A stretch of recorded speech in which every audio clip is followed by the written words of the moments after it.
Bada bing, bada boom. It's a prefix menu. It's like one of those fancy Michelin star restaurants. You don't have to sit there and choose what you want to consume. They pick exactly what you need for that moment. The meal service starts at 6 a.m. on the dot every morning. Oats swimming in a tepid bowl of water, accompanied by 2 cuts of the house special bread. The lunch service is where things get a little bit more fun, a little more experimental, if you will. This is what they're known for, an in-house, quote, special K-loaf. It's a dense mixture of, is it bread? Is it cereal? We don't really know. Dinner is typically chicken gravy. The consistency of the chicken gravy over rice has been described as an in-between of paste and clay. And if none of those sound appetizing for you, you can always choose from their a la carte menu if they don't fit your taste. You could choose a Velveeta cheese block minus the noodles for $3.70, jalapeno squeeze cheese for $3.35, or if you're feeling extra ravenous, you could pick a rib steak meal for only $9.95. The prices you would imagine are quite fair. In fact, if you're visiting for a while, you could even purchase New Balance sneakers for $54.60, or perhaps hemorrhoid cream for $4.30. The meal service is, interestingly enough, fully booked every single service, every single day, no reservations required. In fact, attendance is almost mandatory. It currently has a 2.2 out of 5-star rating on Yelp, and that is the establishment, the Brooklyn Metropolitan Detention Center, otherwise known as MDC. Some inmates, they just call it hell on earth. This place houses 1,600 inmates. It is New York City's primary federal detention center. They did have a previous one that was just as big. It was called Manhattan's Metropolitan Correctional Center, but that one closed a little bit after Jeffrey Epstein died.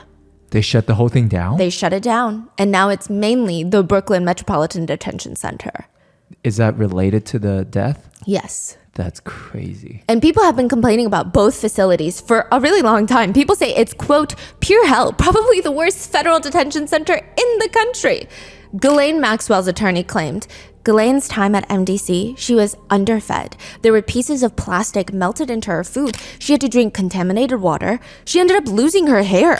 But worse than that, the entire place is crawling with roaches and rodents. You could just smell the stench of overflowing toilets wherever you go.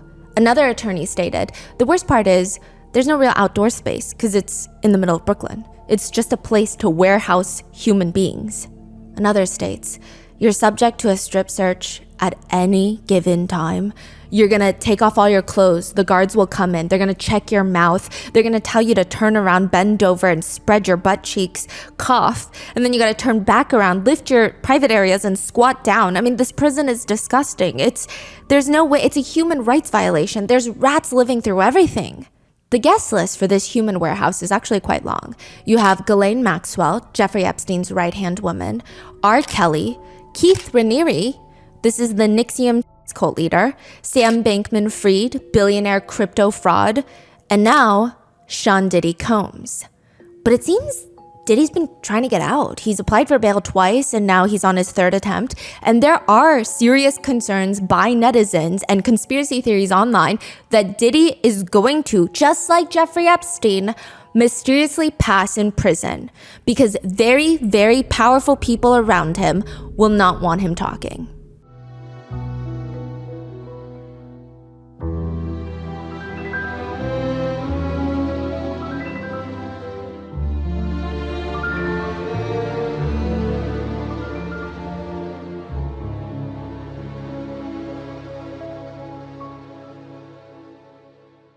We would like to thank today's sponsors who have made it possible for Rotten Mango to support Arizona's anti-trafficking network. They work constantly to bring solutions to the illegal and human trafficking network in the States. This episode's partnerships have also made it possible to support Rotten Mango's growing team, and we'd also like to thank you guys for your continued support as we work on our mission to be worthy advocates. As always, full show notes are available at rottenmangopodcast.com. Big disclaimer, this is a currently ongoing and developing case as we speak. There have been no court verdicts yet, so unfortunately, I must legally state that these are all the current accusations and allegations. People are innocent until proven guilty, legally speaking. Also, with all of the other celebrities that are going to be be listed in today's video, there has not been any statement from the authorities that any of them are even remotely being looked into, interrogated, interviewed as a person of interest or a suspect or an accomplice or even as a victim. So please keep that in mind. These are purely just internet discourse, netizen theories. Some statements have been shortened for time, and all the theories and speculations mentioned are netizen opinions that can be found publicly available online. All reporting for this episode is also taken from information that is readily available online, so please do your own research, form your own opinions. I'm not here to convince you of anyone's guilt nor innocence. Some potentially triggering themes involved heavy use of illicit substances, DV, workplace and gang violence, SA, and trafficking. In part 1, we did a deep dive on Diddy and Cassie's lawsuit, as well as covering the Freakoff allegations and the supposed Illuminati connection. In part 2, we did a deep dive on Diddy's yacht parties and the mysterious death of his ex-girlfriend and the mother of his children, Kim Porter. Part 3, we talked about the 13 mysterious people who have died around Diddy, including the hip-hop legends Tupac and Biggie. This is part 4. This is going to be hopefully the last part until the trial. We're going to be going over the current ongoing allegations, the new lawsuits, and all the celebrities that have been listed on the so-called Diddy list. So with that being said, let's get started. They say predicting the future is a gift. I mean, maybe you have a time machine, maybe you're gifted with clairvoyant abilities, or maybe you're just South Park, the cartoon. South Park has this near mystical reputation of predicting the future with unsettling accuracy. It's weird. Some people think maybe it's just logical thinking. Maybe they're just predicting things that are in the realm of possibility. Or maybe it's just a coincidence. It's not that deep. Others think South Park needs to be studied by the government. You decide. In the show South Park, there's an episode where Satan is planning his own sweet 16th birthday party at this hotel, and every little thing that he keeps suggesting, the party planners are like, oh yeah, Diddy had a party here last year and he already did that. A huge chocolate fondue fountain, Diddy did that last year. A donut machine, Diddy did do it. Full ice cream bar, Diddy did it. To which in the bit, Satan himself says, I don't want to do it if Diddy did it. Damn it, what didn't Diddy do? Diddy did it. Damn it, what didn't Diddy do? When was this episode? Do you know? Like, what year was it? Oh, I think it was like in 2016. Naturally, netizens could not get enough of this. The top comments being, even Satan doesn't want to do what Diddy did. But others say, well, no, the meaning is a bit deeper than that. One comment reads, I like how it's implied that Diddy has done the same things that Satan himself has done or what Satan has thought about doing. LMAO. Or even things that Satan doesn't want to do. Yeah. Others have pointed to a Simpsons episode that depicts what appears to be a white party hosted by Diddy. The episode is called The Great Fatsby, where Homer Simpson goes to this massive party thrown in a Gatsby-esque mansion. They're looking for the host, where some of the partygoers, including other A-list celebrities, say that he might not even exist. The host of the party. Others say, oh no, he's upstairs in his office. I mean, the whole massive staircase is lined with platinum plaques for songs. And when they walk into the party, someone who netizens claim looks like Diddy is standing in the balcony, staring out at the party from the top. This character tells Homer and Mr. Burns that nobody crashes his party. He snaps his fingers, security detail with assault rifles, like the ones that were found in Diddy's home, and guns pop out, and eventually the situation is resolved. Because again, the character whom netizens believe to be a depiction of Diddy finds out that Homer's friend is this ruthless billionaire that everybody despises, but he loves him for being a ruthless monster, and he pulls him in for a hug. So people are saying these cartoons are predicting all of these things. All the parties, all of Diddy's crimes, did they predict it? Do you know how much an original copy of the Declaration of Independence is? I didn't know that could be for sale. There was one for sale. It's technically considered priceless, but technically, if you want to get really technical with it, there have been rare copy prints that sold for $8 million in auctions, like this one, owned by Norman Lear. Of the 200 copies of the Declaration of Independence, only 25 are still known to be in existence today, and Diddy is walking around a white party with a copy, an encased, closed, protected copy in his hands. It's a loan from Norman Lear. He said no one would ever expect a young black man to be coming to a party with the Declaration of Independence, but I got it, and it's coming with me, and I promise not to spill any champagne on it.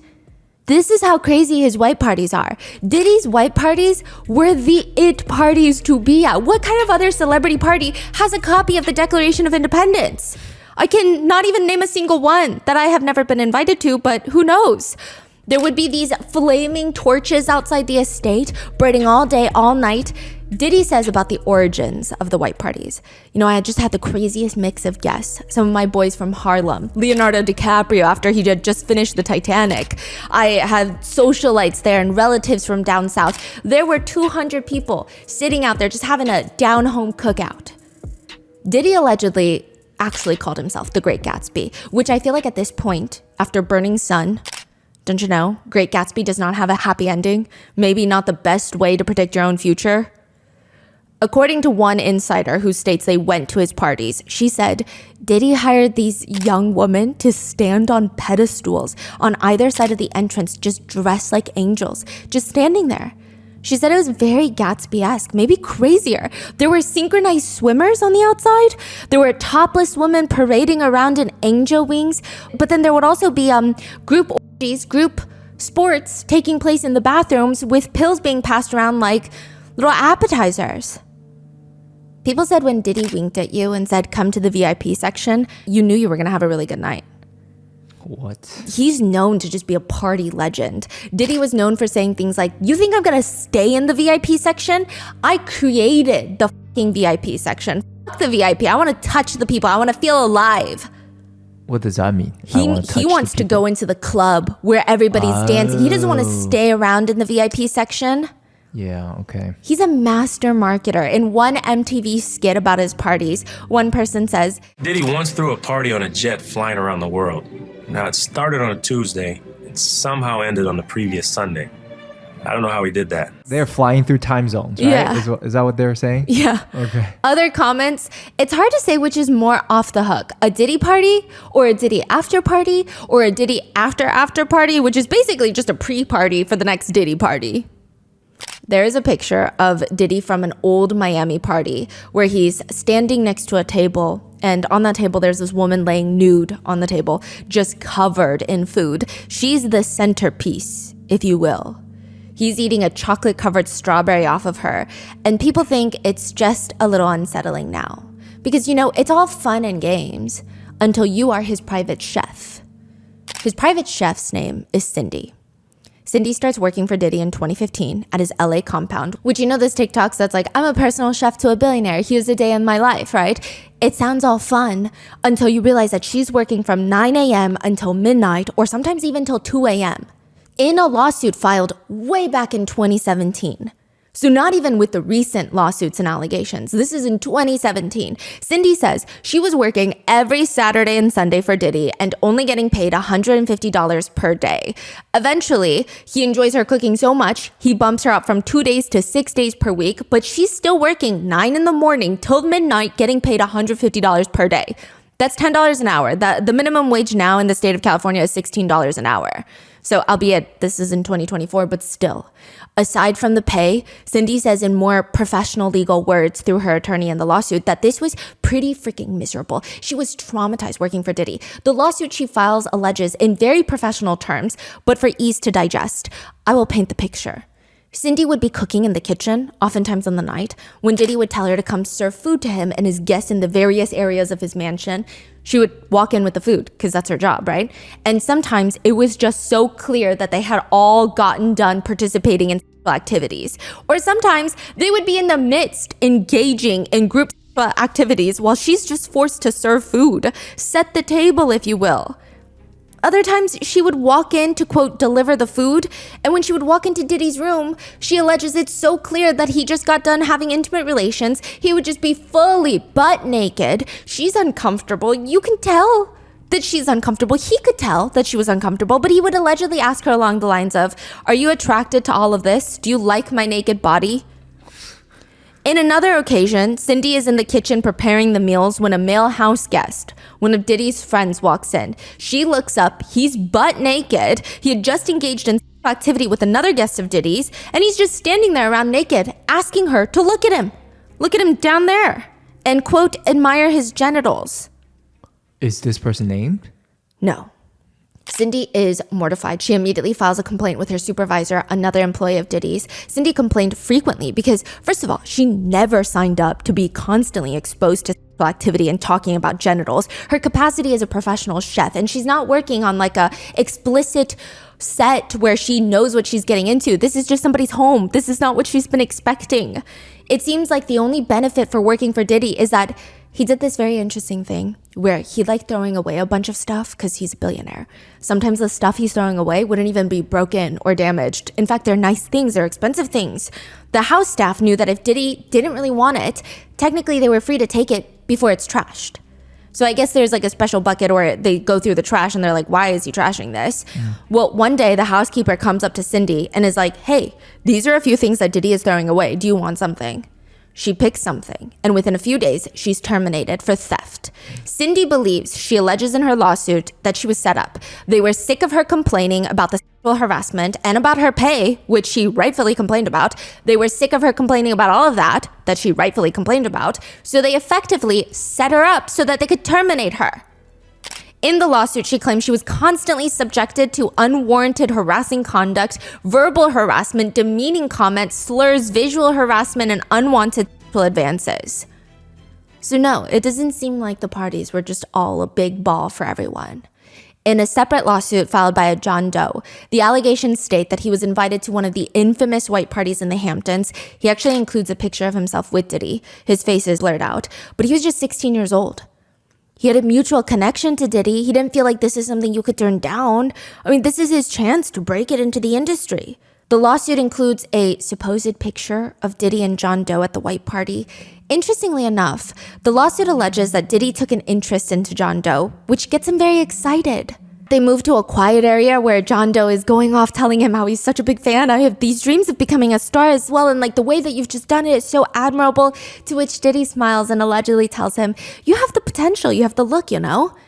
It's stated, alleged, that Diddy told him that he has the ability to transform him or anybody else into a star. Which John Doe gets excited. I mean, it's a pleasant conversation. And again, the lawsuit alleges Diddy abruptly tells John Doe he needs to drop his pants. The lawsuit states, John Doe, caught completely off guard, confusingly asked Combs to repeat himself. Combs made himself clear. He instructed John Doe to drop his pants and expose his penis so that Combs could inspect it, explaining it was the rite of passage and the route to becoming a star and also a way to prove himself. Quote, don't you want to break into the business? John Doe immediately felt uncomfortable, froze, and did not know what to do. Combs remained calm and stood in front of him and stretched out his hand in a cupped position. Out of fear and anxiety and the imbalanced power dynamic between himself and Combs, John Doe then dropped his pants and exposed his penis as Combs previously instructed. Combs moved closer and grabbed John Doe's penis and genitals with his hand. He firmly cupped and held onto John Doe's private parts for an extended period of time. During this time, Combs moved his hand in such a fashion to manipulate John Doe's genitals, squeezing and feeling them. John Doe was only 16 years old. That is what the lawsuit states. In another separate lawsuit filed by another John Doe, the allegations in his lawsuit include that in 2006, he was working for this security firm called Mass Security, where he would work at nightclubs or events for private events as security. He got this last-minute job at Diddy's East Hampton mansion for this annual white party, and the lawsuit alleges that prior to the party commencing, Diddy pushed John Doe into a van and viciously sodomized him. And while John Doe kept pleading for help, Diddy allegedly responded, "You'll be all right. You'll be all right." Are these part of the 120 Yes. lawsuits? So these are the individual stories. Yes. So Tony Busby, the attorney from Houston, has been filing, well, he states that he has about 120 lawsuits that are going to be filed against Diddy. He filed 6 and then 7. And by the time that you're hearing this on YouTube, probably more. Yeah, so he's doing them in batches. And now there is this very interesting thing where 120 is a very large number. So a lot of people are wondering, out of those 120, there must be people whose stories are not as valid, right? And I don't think it's ever right to question victim stories. And I will say that Tony Busby has stated that he has 100 people vetting potential clients, and also about 30 lawyers looking at the evidence and the stories of each case. So they're trying to fact check a lot of these clients. They're not just trying to take any case. They're not taking anyone who's calling them like, oh, that Diddy thing on the news, I'm part of it. So just to keep in mind, because I know a lot of people that are either on Diddy's side or tend to question victims are like 120, there's no way. Which again, I'm not stating that these lawsuits are true. I mean, these are civil lawsuits. There's no way for me to know. I wasn't there, right? And neither was Tony Busby, but I'm just stating he is very thoroughly fact-checking them from what I can see. Well, I don't know if fact-checking is the right word, legally speaking, trying to verify them as much as he can. One John Doe alleges that he was drugged and essayed the night that Diddy was awarded the Lifetime Achievement Award at the BET Awards, the time that he shouted out Cassie after 4 years after their breakup. He said that he was essayed after that at an after party. So many netizens, they're hoping with all these new lawsuits coming out that the most of the party goers, all the other celebrities that attended Diddy's parties did not see these things, that they only saw the fun aspects. Because one frequent party goer says once Diddy got high or drunk, he would turn violent and loud. He would take his anger out on people. An unnamed alleged victim told the Daily Mail, so take it as you will. She alleged that she was at a party with Diddy once. He allegedly had this little medicine bag of drugs that he carried around with him. She said there was this one time when he came down from his room and I was shocked because he looked animalistic. I didn't even recognize him. His veins were popping and the way that his body was contorting in a way, it was frightening. It just scared me. Being around him was like being around Jekyll and Hyde. There was some woman in the pool, sometimes already naked. And I thought, oh, maybe they party too much. So she's kind of insinuating that they're passed out almost, maybe in the shallower end or like hanging onto the side of the pool or like they're in the cabanas around the pool.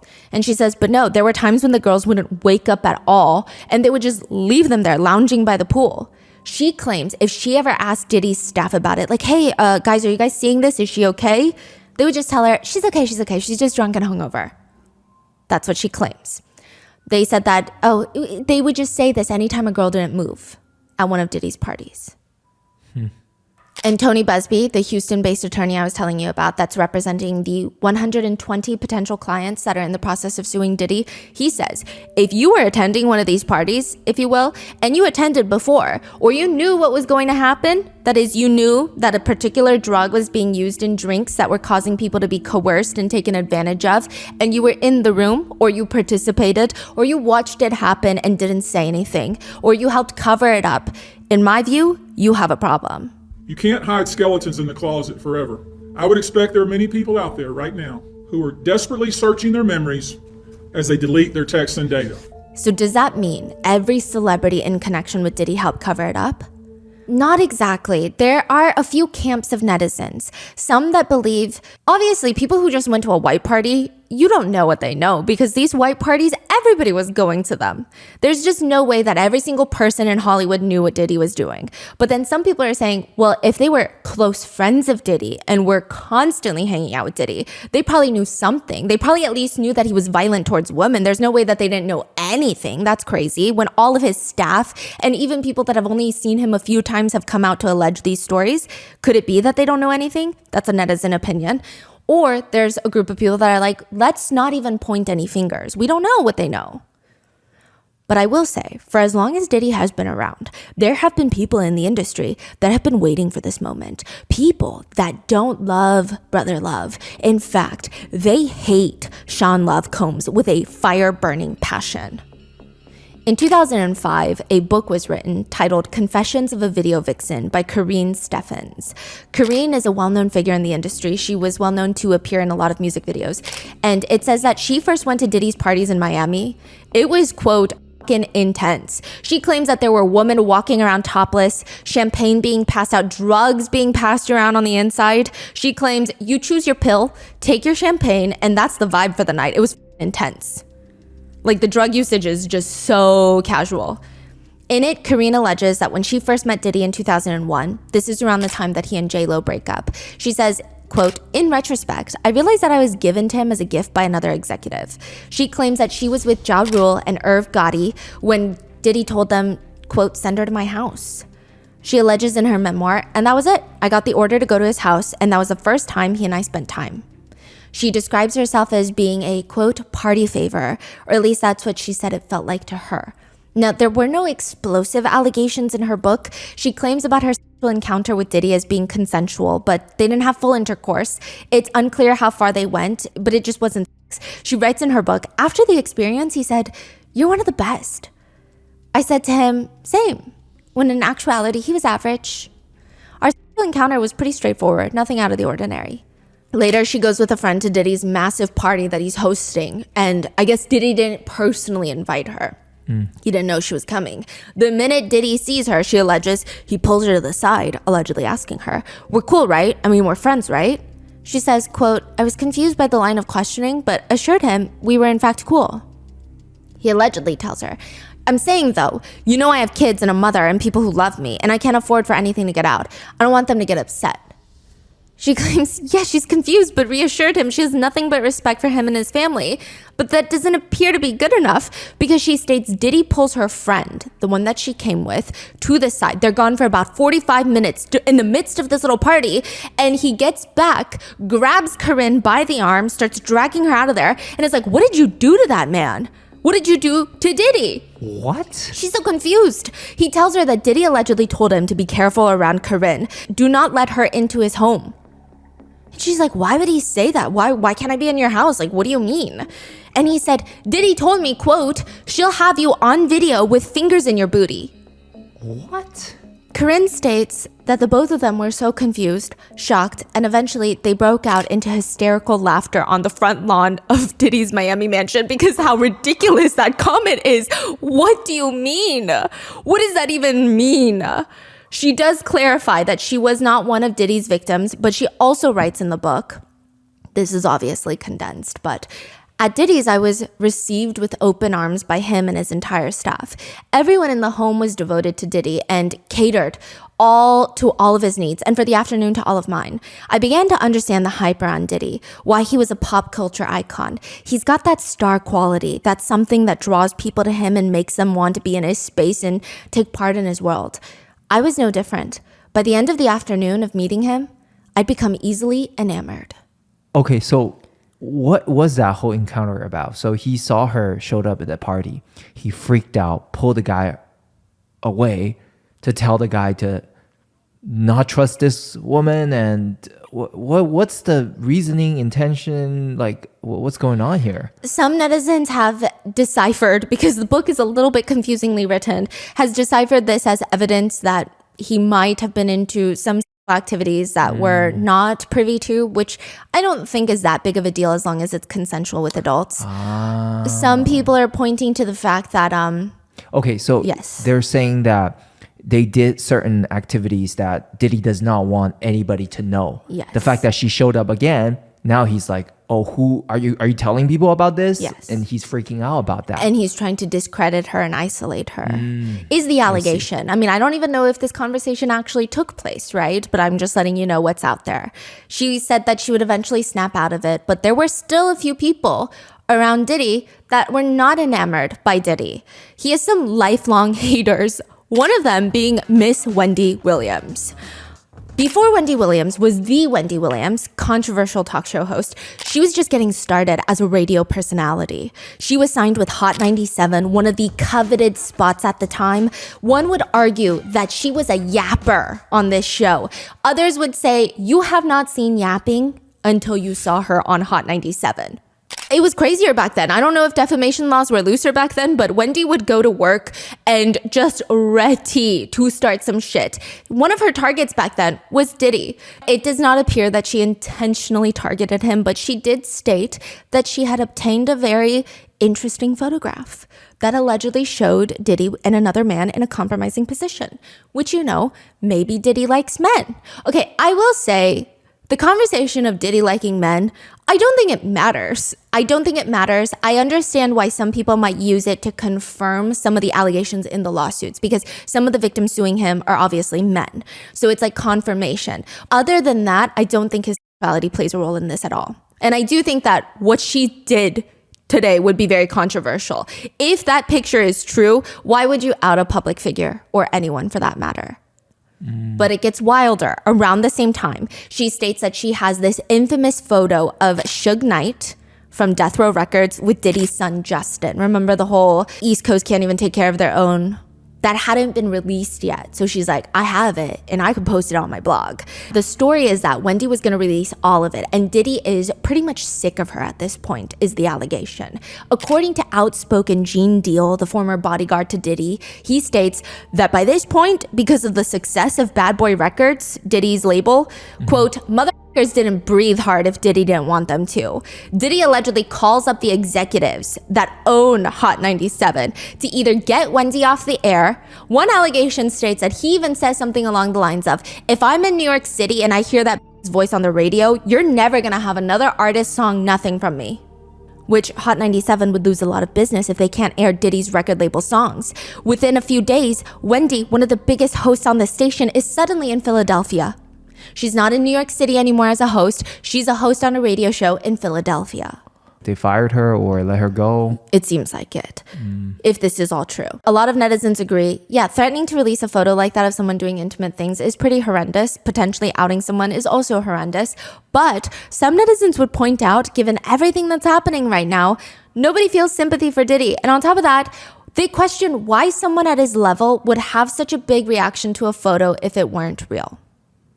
That's what they're saying. But I do want to add, Gene Deal, the bodyguard, says the photo is not what you think it is. His version of events is that they were all on vacation and these girls were taking photos nonstop.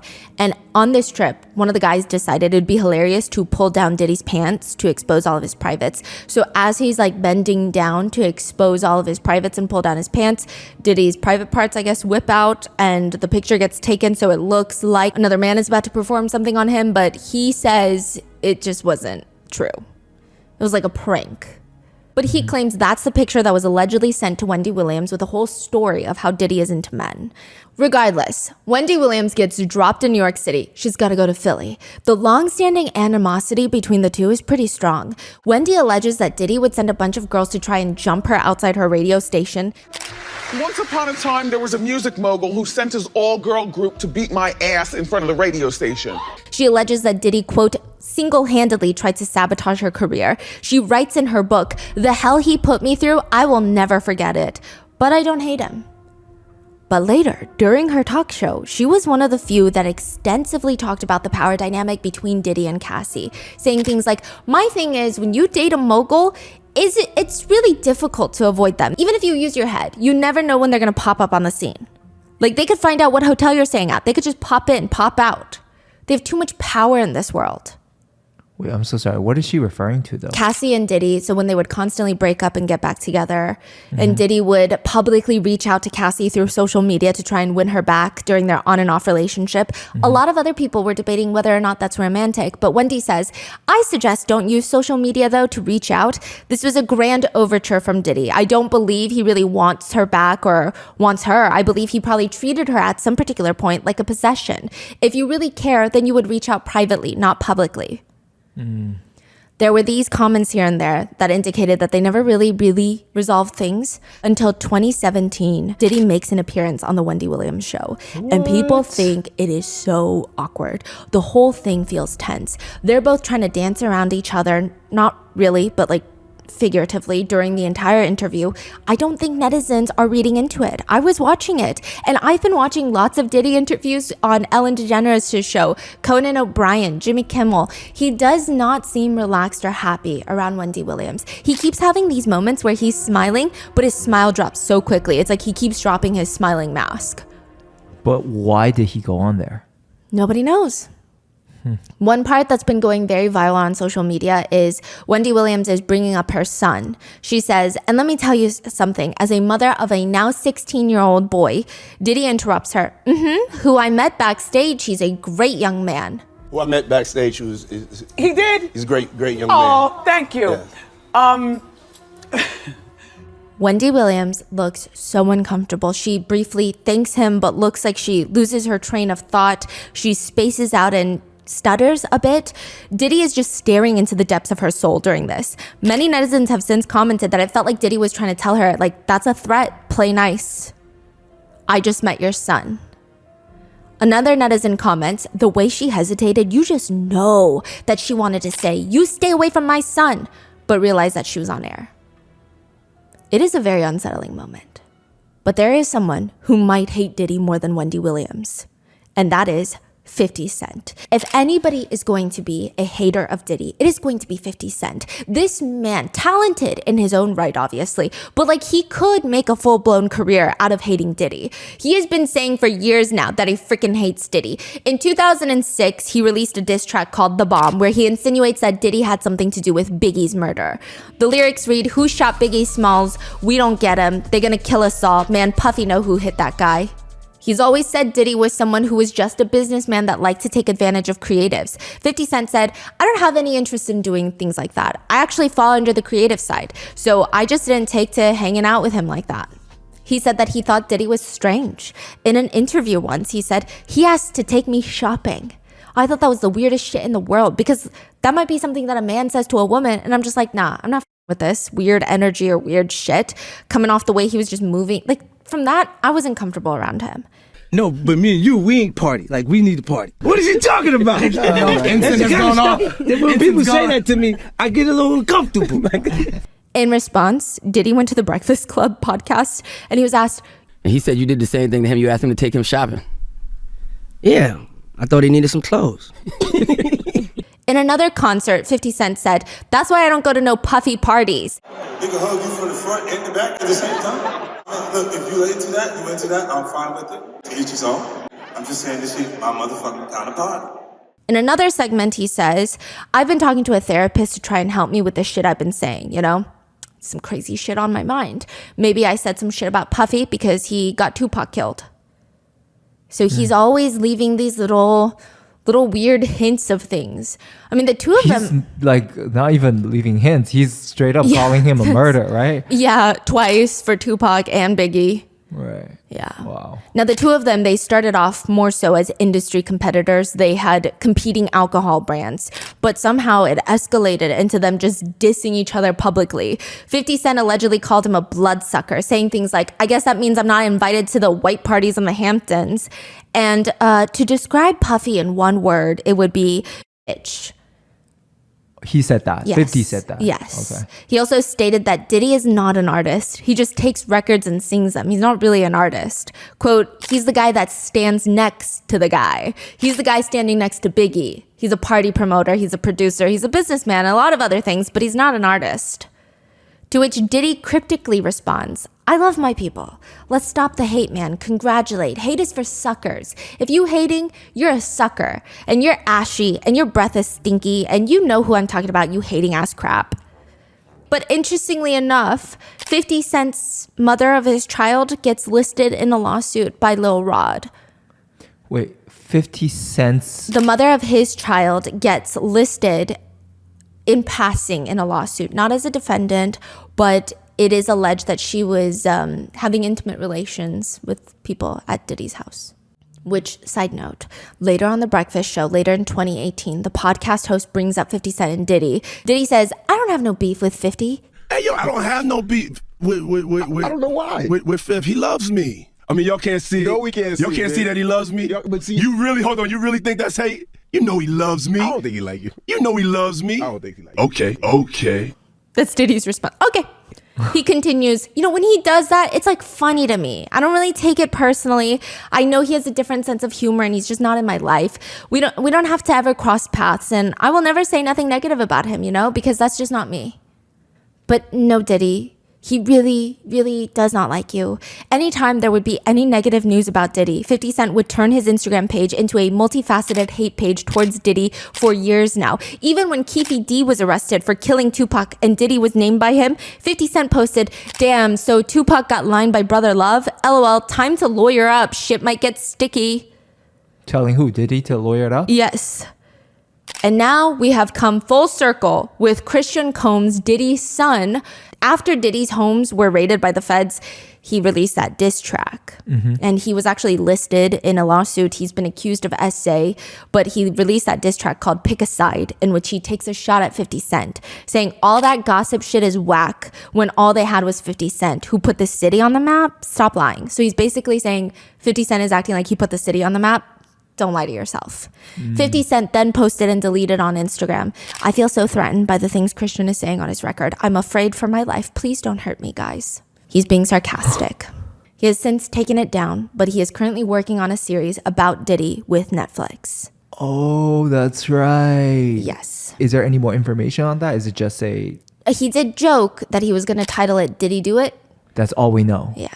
Okay. Videos have been going viral of celebrities trying to warn us about Diddy, like all these clips of 50 Cent saying all these things. There's no way to know for certain if these celebrities knew what was going on or were trying to warn the public or if it's all just a coincidence, but let's go through some of these warnings. Again, these could have been coincidental comments, jokes, or maybe they don't even realize what was going behind closed doors. But because this episode is more so internet discourse, we have to go through them. Brandon T. Jackson, a comedian and actor, made a claim earlier this year before Diddy's arrest, but perhaps someone was trying to warn him. I don't know. He said Denzel Washington gave him some sage Hollywood advice. You leave 30 minutes before the devil get there. For all the parties in Hollywood. Which, to be fair, he could have been referring to anyone, or perhaps metaphorically to the devil. But Brandon said he always noticed Denzel Washington left before the devil gets there. Anytime he sees Denzel Washington leave a party, it would be a signal to him to leave the party. Did he mention Diddy at all in this conversation? The conversation seems to have Diddy implied throughout the other parts of the episode. And there's actually an interesting story from years ago. In 2003, Denzel Washington confronted Diddy at one of his parties. Sources allege that they got into a heated discussion about something, and allegedly Denzel stormed out while shouting, "You don't respect anybody."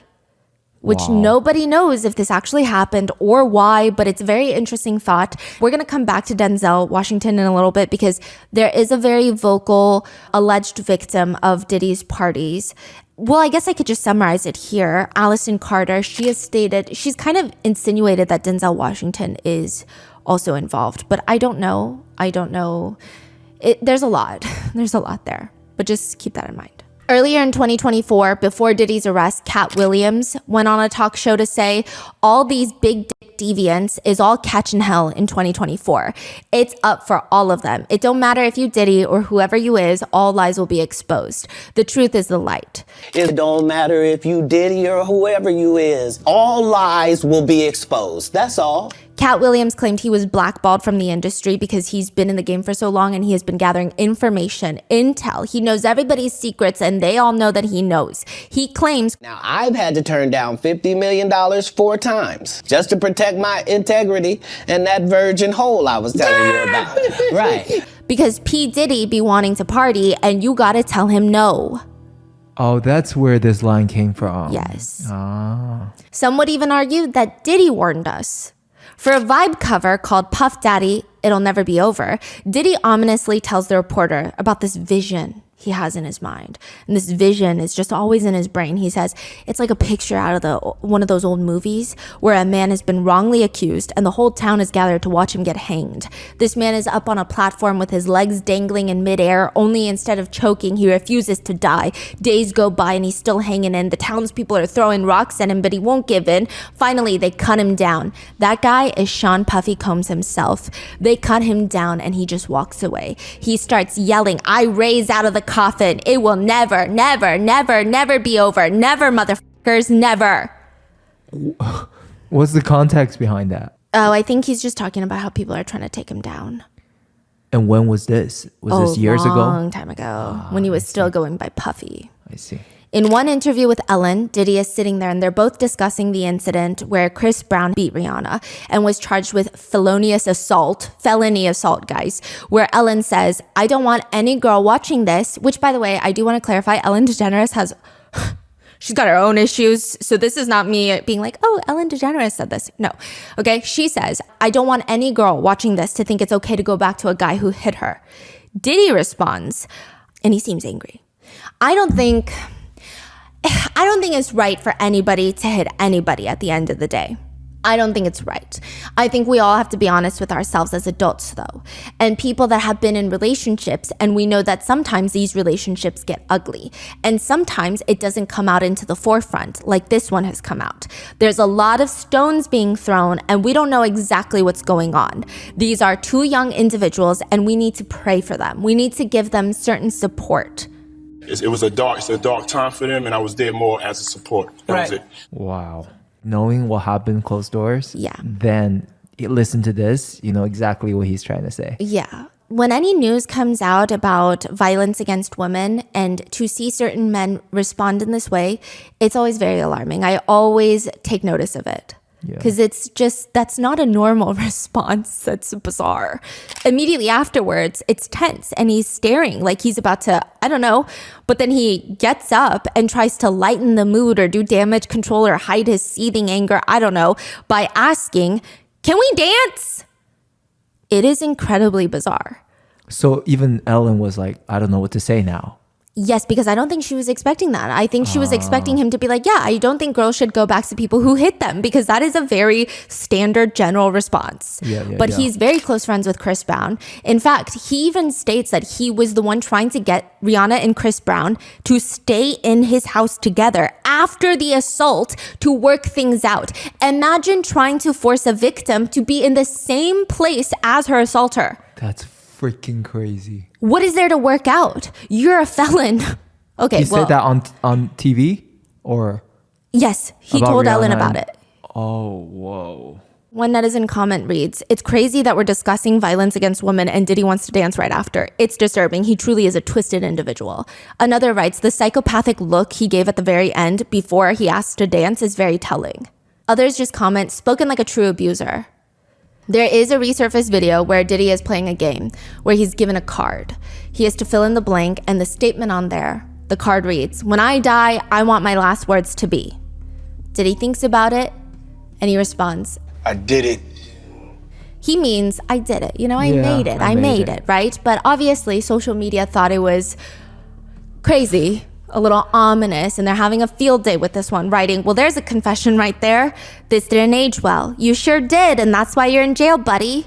To which Diddy's representatives have stated, "It's disappointing to see the media and social commentators twist moments into something they were not by taking video clips and photos out of context and attempting to link them to a false narrative. Implying inappropriate behavior is completely ridiculous." In another interview with Conan O'Brien starts off by saying, "You're legendary for the parties you throw. You throw a great party. I'm a legend, baby, for a whole bunch of things." And he starts barking at the crowd. A killer party. What's the ingredient for a killer party? Women, beautiful women, of course. Beautiful men for the ladies, of course. Conan says, "Wouldn't it be better if there weren't beautiful men there, though? If there were just a lot of beautiful women and then just the guy?" No. There's enough ladies to go around. You have to make the ladies, give the ladies what they need too, you know? Take care of your woman. Take care of the ladies, okay? Gotcha, that's good. Can't force the situation. You can't force a square peg into a round hole. Conan says, "That's the story of my life. What about celebrities? You have a lot of celebrities there? Listen, I'm giving you the menu, okay? Let's just take things slow, okay? And you need the ladies, you need the booze, you need some water. For watering the plants."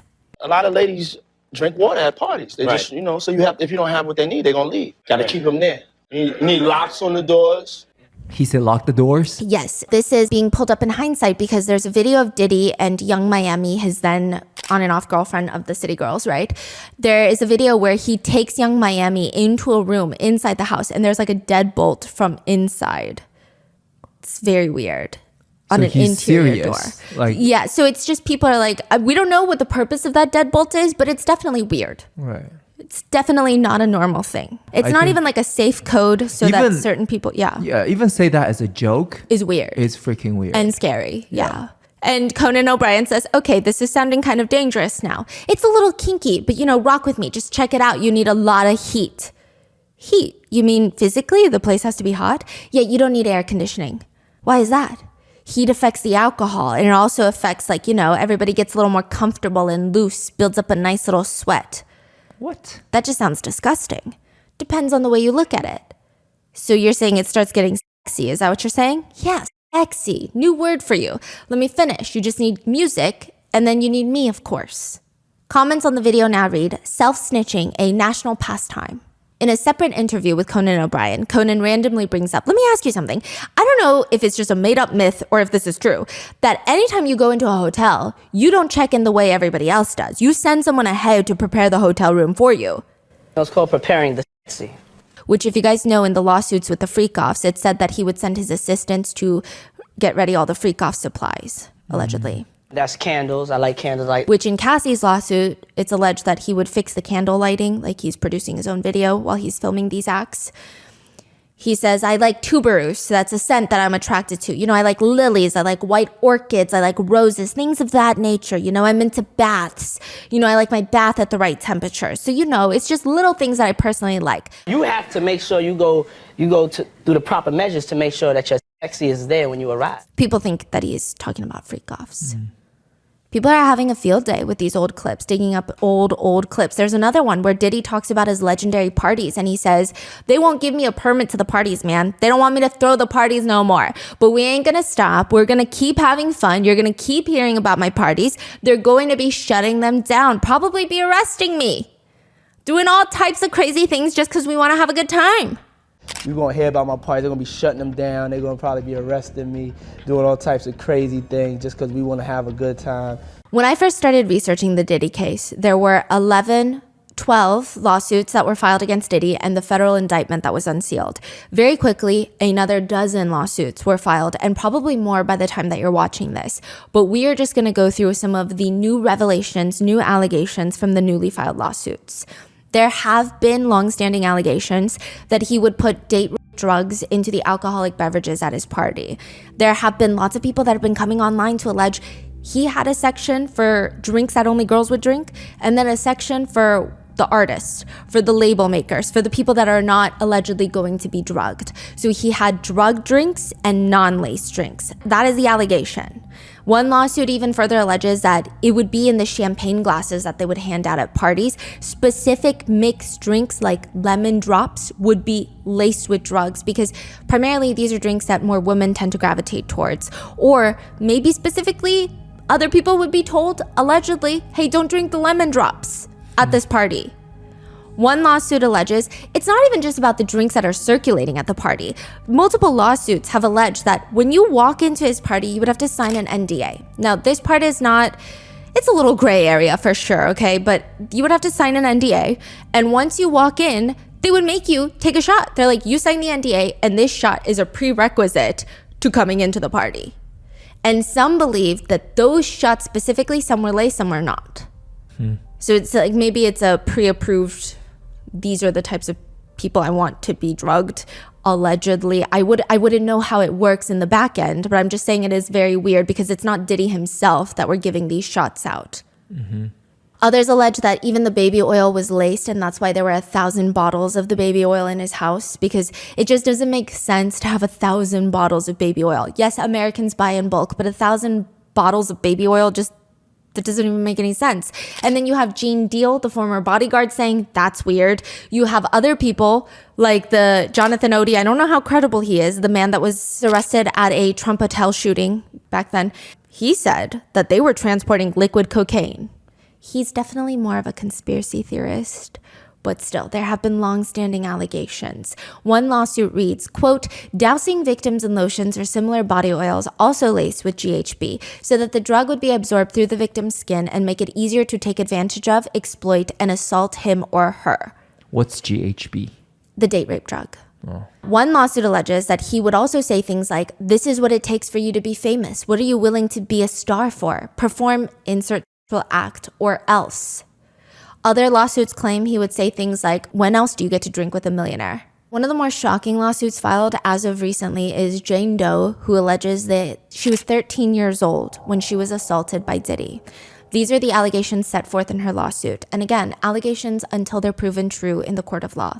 The lawsuit alleges that during the 2000 VMA Awards, this is the year that Diddy and his then girlfriend at the time, Jennifer Lopez, went wearing that iconic green Versace dress.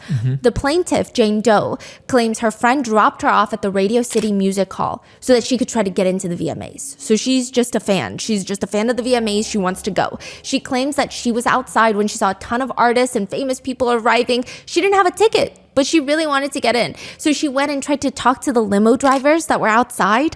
One of the alleged drivers worked for Diddy. This is the allegation. And he allegedly told her, hey, Diddy likes younger girls, and quote, you fit what he's looking for. He allegedly invites her to an after party. So not the VMAs, I can't get you in there, but you can get into the after party. She claims once she got inside this large white house where the after party was being hosted, she was asked by 2 men to sign an NDA. They allegedly told her that she was not allowed to talk about what happened at this party. She gave them her name, signed a form, did not receive a copy. Jane Doe claims she saw a lot of celebrities at the party in which she was offered later a reddish yellow drink, which tasted kind of like orange juice, cranberry juice, but something bitter in there. And after one drink, she allegedly starts feeling very woozy, lightheaded. She wants to lay down. She alleges she tries to look for an empty room to lie down, but sooner or later, she claims Diddy, along with a male celebrity and another female celebrity, entered the room. Diddy allegedly approached Jane Doe with this crazed look in his eyes, grabbed her, and started screaming, "Are you ready to party?" She alleges that she was essayed by Diddy while the other male celebrity and the female celebrity watched. Then the male celebrity essayed her while Diddy and the female celebrity watched. Were they all named or no? No. Male celebrity A, female celebrity B. Okay, let's be fair. Money does make the world go round at times. And sometimes victims don't have access to things like therapy because they don't have the resources for that. Mm-hmm. So in these lawsuits, I don't like to bring up the topic of money because then it becomes this whole, oh, victims want money, victims want money. I mean, what else could Diddy give them other than an apology? That would hurt him, right? Mm-hmm. He can't, there's no eye for an eye in this country. Like, it doesn't make sense.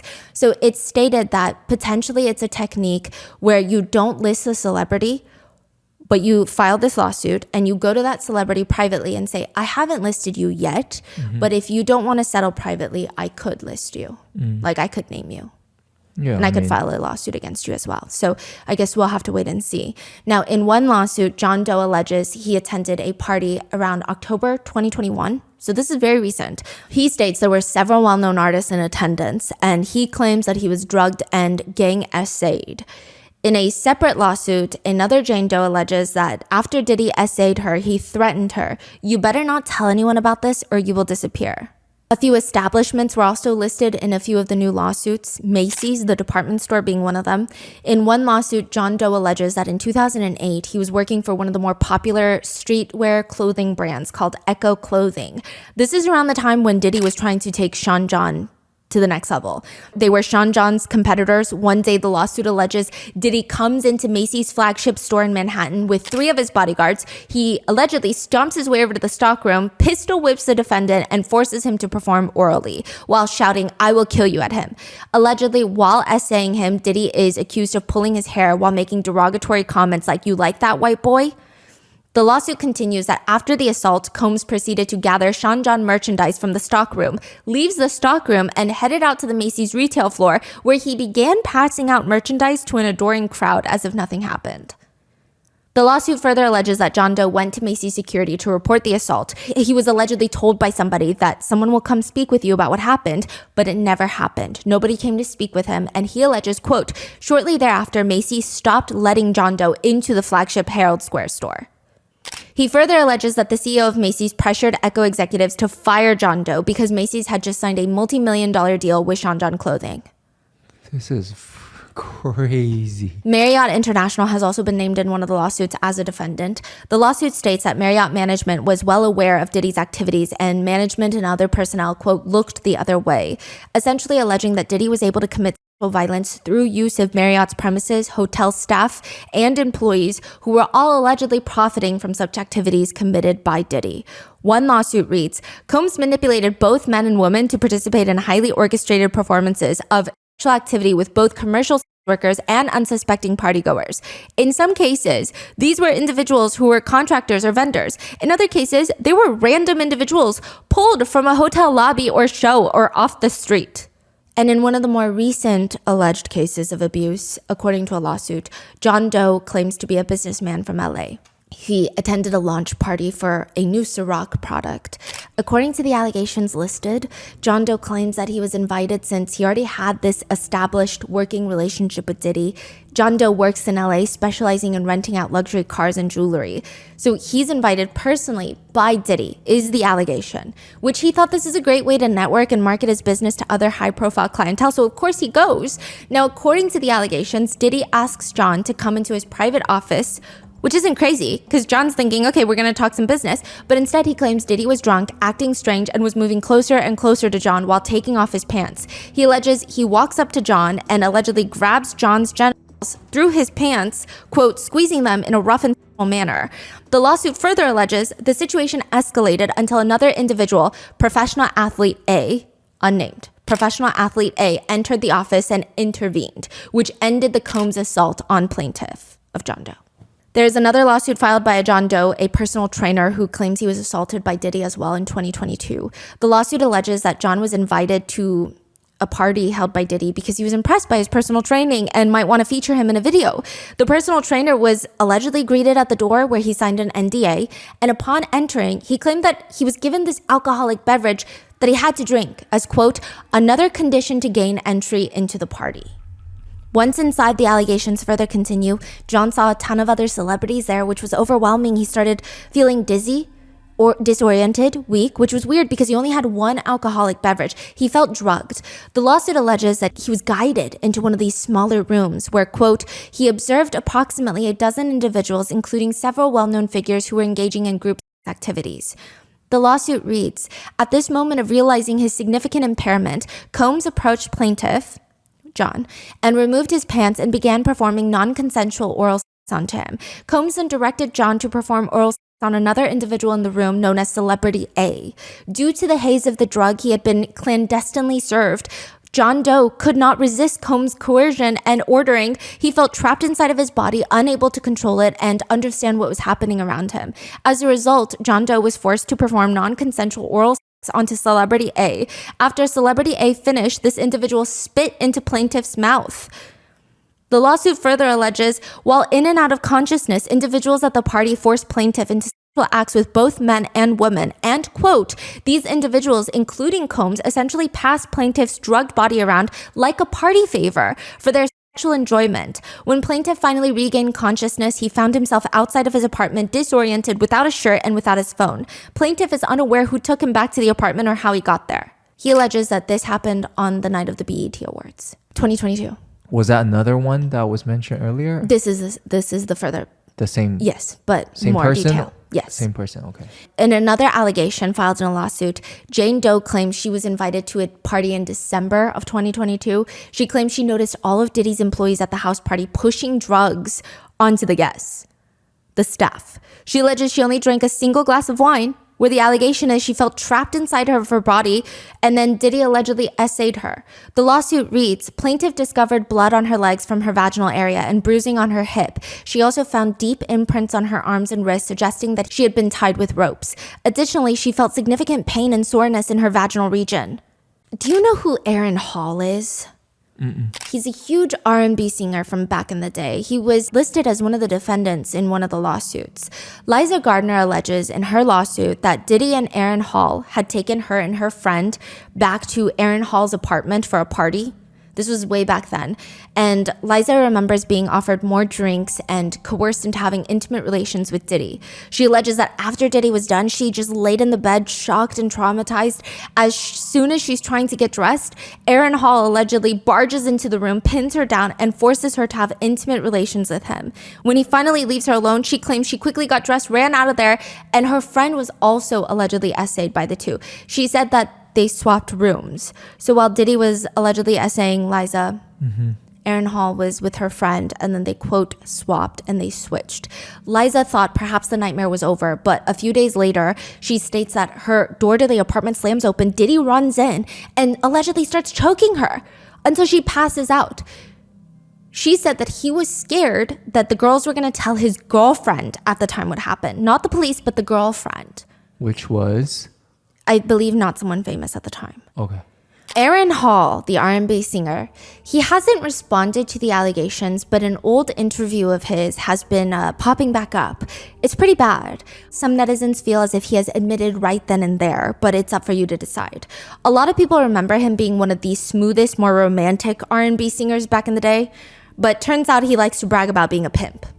Quote, pimp, because his grandfather was a pimp. He also states in an interview, girls with the, quote, fresh out the pussy shit think they can get a man like Aaron Hall. I'm historical dick. They f with me, it's a big dick. everybody know my son's mother. What? Furthermore, he states that the mother of his son is a puppy because he impregnated her when she was 16 years old. He refers to her as a puppy because she was a minor, and he was in his 30s at the time. He states, I didn't know she was a puppy. Sometimes when I see a puppy on the field when I'm dog training, I think it's a year or two old, and it'd be like 8 months, so I don't know. So when I saw her, everybody was trying to get at her, so I took her. I didn't know she was a puppy, you know what I mean? That's right. She was tall, she was big, blonde hair, bone with the black pant leather. I was like, I'm getting that. The whole interview is a bizarre telling on himself rant. He continues, if you can't handle my dick, you ain't getting my last name. So I've been single for 50 years. If a bitch touch my dick and say my dick is small, then she's a lying bitch. He goes on to rant about how everyone he knows how he fucks. That's his words, quote, fucks. And how large his, quote, dick is. Even Puffy and Jodeci have seen him fuck. They know. That's his claim. Like, if you speak to Jodeci or Puffy or any of them niggas, they been at my house. They all see me They all know I'm a big nigga. Yeah. He was 50 years old? At this interview? Yeah. Oh yeah, I think he's like 60 now. And he's like screaming these things.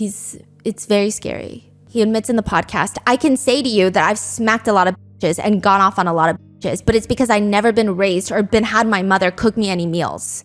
So he's saying it's his mom's fault that he beats women? He says when you're with a girl, you don't go nowhere unless we say go somewhere. I just personally feel like he should not be allowed alone with any woman or child or really any other sane human being within like a 1 mile radius of him. He also states if he goes into a studio and a guy is arguing with a girl, then he goes off on that girl without even knowing what's going on because he doesn't want his friend to be perceived as weak. That's crazy. That is like the most weakest, insecure video I've ever seen in my entire life. I mean, it's not necessarily an admission of guilt per se, but a lot of netizens have read in between the lines, or rather the lack thereof, and the comments read, let them talk long enough and they will tell on themselves. Just hearing him speak, I believe every word that woman has said. Diddy's attorneys have responded. No matter how many lawsuits are filed, it won't change the fact that Mr. Combs has never sexually assaulted or trafficked anyone. We live in a world where anyone can file a lawsuit for any reason and without any proof.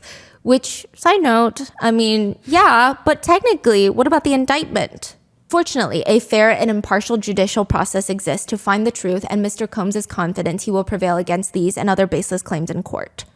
Tony Busby claims there are plans in the works to sue several other celebrities who allegedly helped Diddy cover up the essay at his parties. In fact, Tony hints at the fact that a few A-list celebrities have already settled with victims in private. He says, because it's in the best interest of the victims, we attempt to resolve these matters without the filing of a public lawsuit. And we have done that already. We've done that with a handful of individuals, many of which you've heard of before, and we will continue to do that. Who is this Tony Busby? He's a fascinating attorney. He has some interesting political views. He has parked a tank outside of his house. He's a larger than life character that I would say, if he were not representing victims, people would not really like this man very much. I see. I think that he's involved in a lot of high profile lawsuits. I know that he is like suing the NFL right now or something like that. Something to do with sports. He's going up against a huge sports team or something. I see. Some people think that he's an ambulance chaser. Some people think, I mean, technically he could file as many lawsuits as he wants with enough due diligence and he can get all the good press he wants. So we don't know, right? He states that people are going to be very shocked at the names that will come out during the course of this investigation. He states the youngest of his clients was 9 years old at the time of the alleged assault. He states that the young boy was taken from an audition in New York City with Bad Boy Records. They were allegedly sexually abused by Diddy and several others in the studio on the promise of getting him a record deal. So in regards to the new lawsuits filed, it appears in response to attorney Tony Busby, Diddy's attorneys have called the barrage of lawsuits a, quote, clear attempt to garner publicity. Mr. Combs and his legal team have full confidence in the facts, their legal defense, and the integrity of the judicial process. In court, the truth will prevail. That Mr. Combs has never essayed anyone, adult or minor, man or woman. In response, Diddy's legal team have made some filings of their own. One, to identify the anonymous victims that have filed lawsuits against Diddy.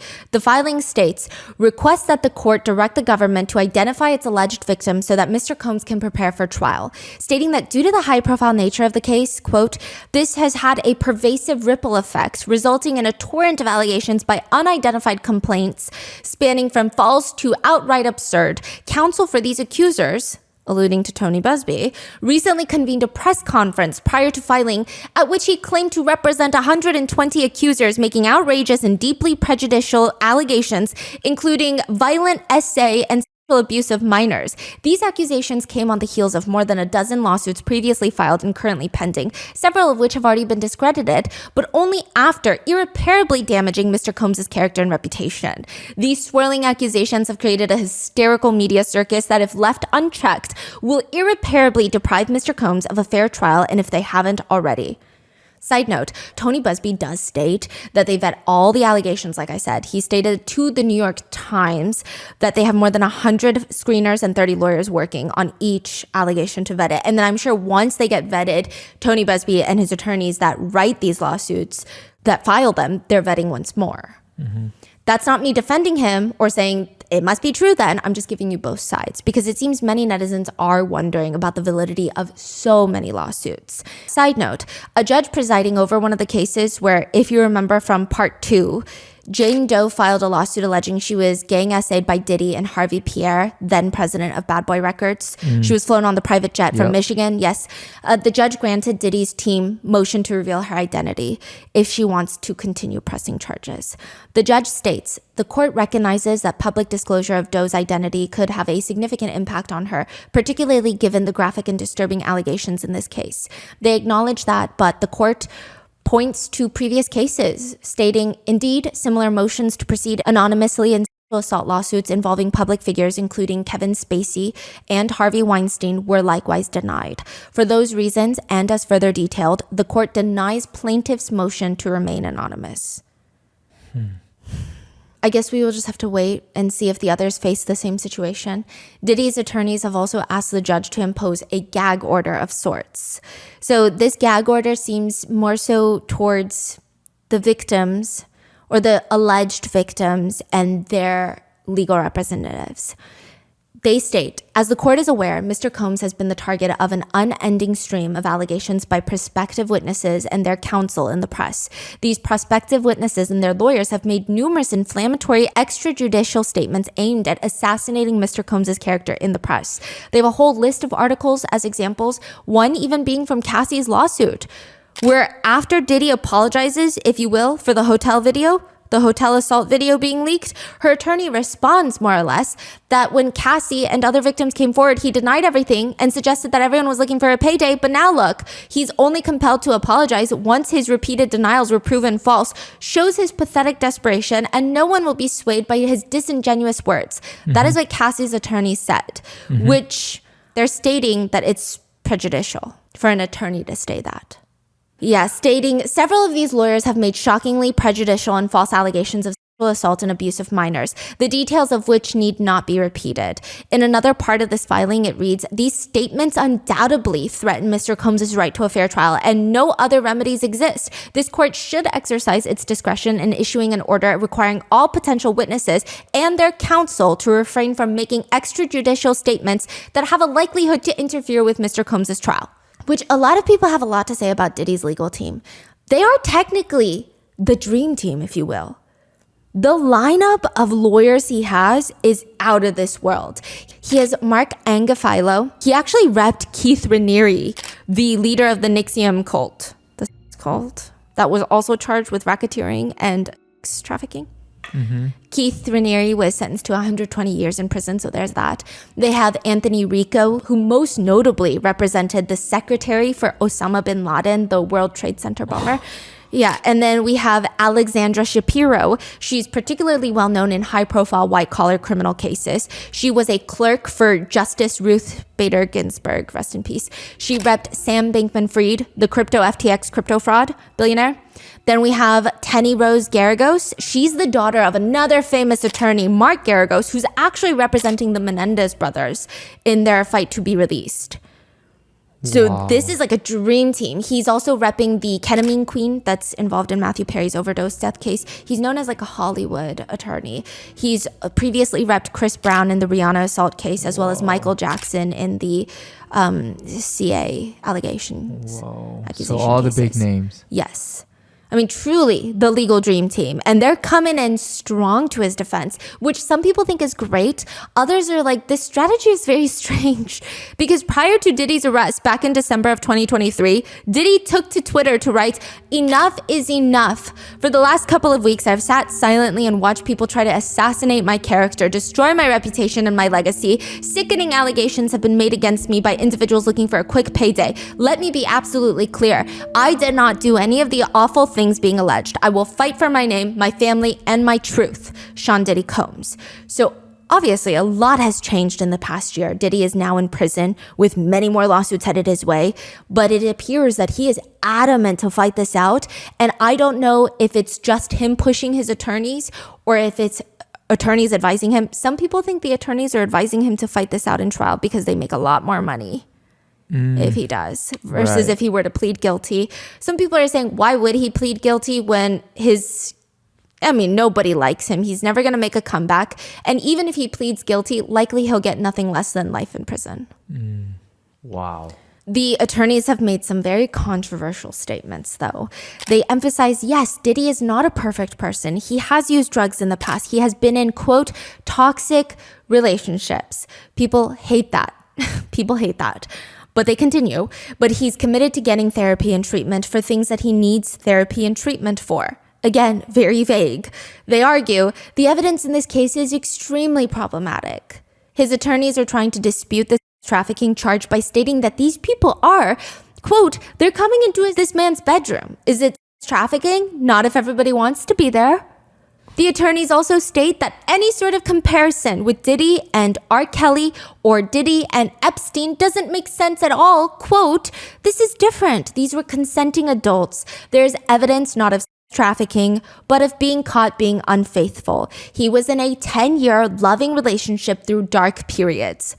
Again, alluding to Cassie's relationship with Diddy as a 10-year loving relationship with dark periods. Diddy's attorneys continue, Diddy has referenced the hotel footage as a human story of love, hurt, and heartbreak, which I have to say, I am human. I have also endured love, hurt, and heartbreak. I have never, not a single time in my life, in this little brain of mine, thought to beat someone up. To repackage domestic violence as love is honestly as unhinged as it humanly gets. They continue to state he came to New York to basically engage the court system and start the case. And it will start today, and he's going to plead not guilty. He's going to fight this with all of his energy and all of his might and all the full confidence of his lawyers. He is dealing with this head on the way he has dealt with every challenge in his life, which is such an interesting moment for a motivational insert. One of his attorneys, Anthony Rico, states that Diddy is going to make the best of a difficult situation. Dr. King. What does that mean? Martin Luther King. Whoa. Dr. King called it the law of unintended consequences. Sometimes the more you push a person down, the stronger they get. Recently, Diddy's attorneys have accused the U.S. government of leaking evidence to the media, including the hotel footage with Cassie. His attorneys state that they demand an evidentiary hearing to investigate, quote, government misconduct in connection with the leaks. They state that the alleged government leaks, quote, have led to damaging, highly prejudicial pretrial publicity that can only taint the jury pool and deprive Mr. Combs of a right to a fair trial. They state the hotel video is the most egregious example of the alleged misconduct by the government, stating one of a long and documented history of leaks and false statements made with one purpose: to savage Mr. Combs' reputation prior to trial. The leaks have resulted in damaging and highly prejudicial media coverage, particularly sensationalizing the investigation and involvement of Mr. Combs' family. Along with that, the attorneys have requested government agencies, including the Department of Homeland Security, the one that raided his homes, to reveal emails, documents, records related to the alleged leaks, place a gag order that bar government personnel from disclosing case evidence or investigative material or even making statements, really, prior to the upcoming trial.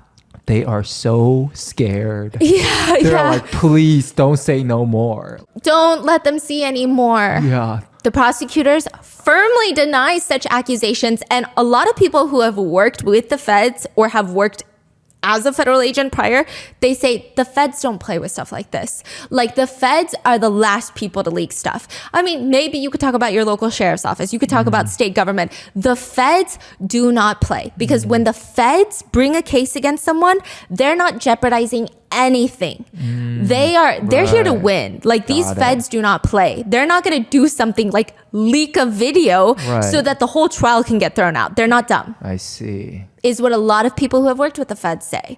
The prosecutors also firmly deny the accusation. They state the government was not in possession of the video before its publication by CNN. There is thus no factual basis for the defendant's claim that the government leaked the video to CNN, essentially arguing, how can you leak something that you don't have?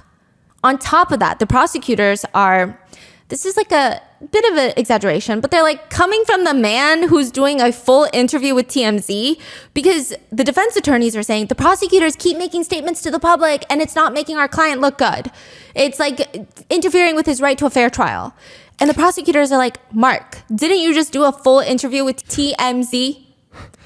They argue he basically accused the government of running a racist prosecution, which, okay, Mark stated, I think these are the statements that the prosecutors are alluding to. He stated, we are disappointed with the decision to pursue what we believe is an unjust prosecution of Mr. Combs by the U.S. Attorney's Office. Sean Diddy Combs is a music icon, self-made entrepreneur, loving family man, and proven philanthropist who has spent the last 30 years building an empire, adoring his children, and working to uplift the Black community. To his credit, Mr. Combs has been nothing but cooperative with the investigation, and he voluntarily relocated to New York last week in anticipation of these charges. Please reserve your judgment. These are the acts of an innocent man with nothing to hide, and he looks forward to clearing his name in court. He also tries to dispute the trafficking charges.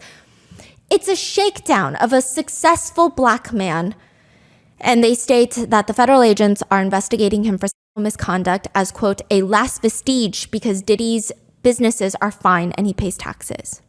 Yeah. So the prosecutors are like, you accused us of being racist. We didn't leak anything. So that is a crazy, like, I wonder if they didn't leak it, then who did? Yeah.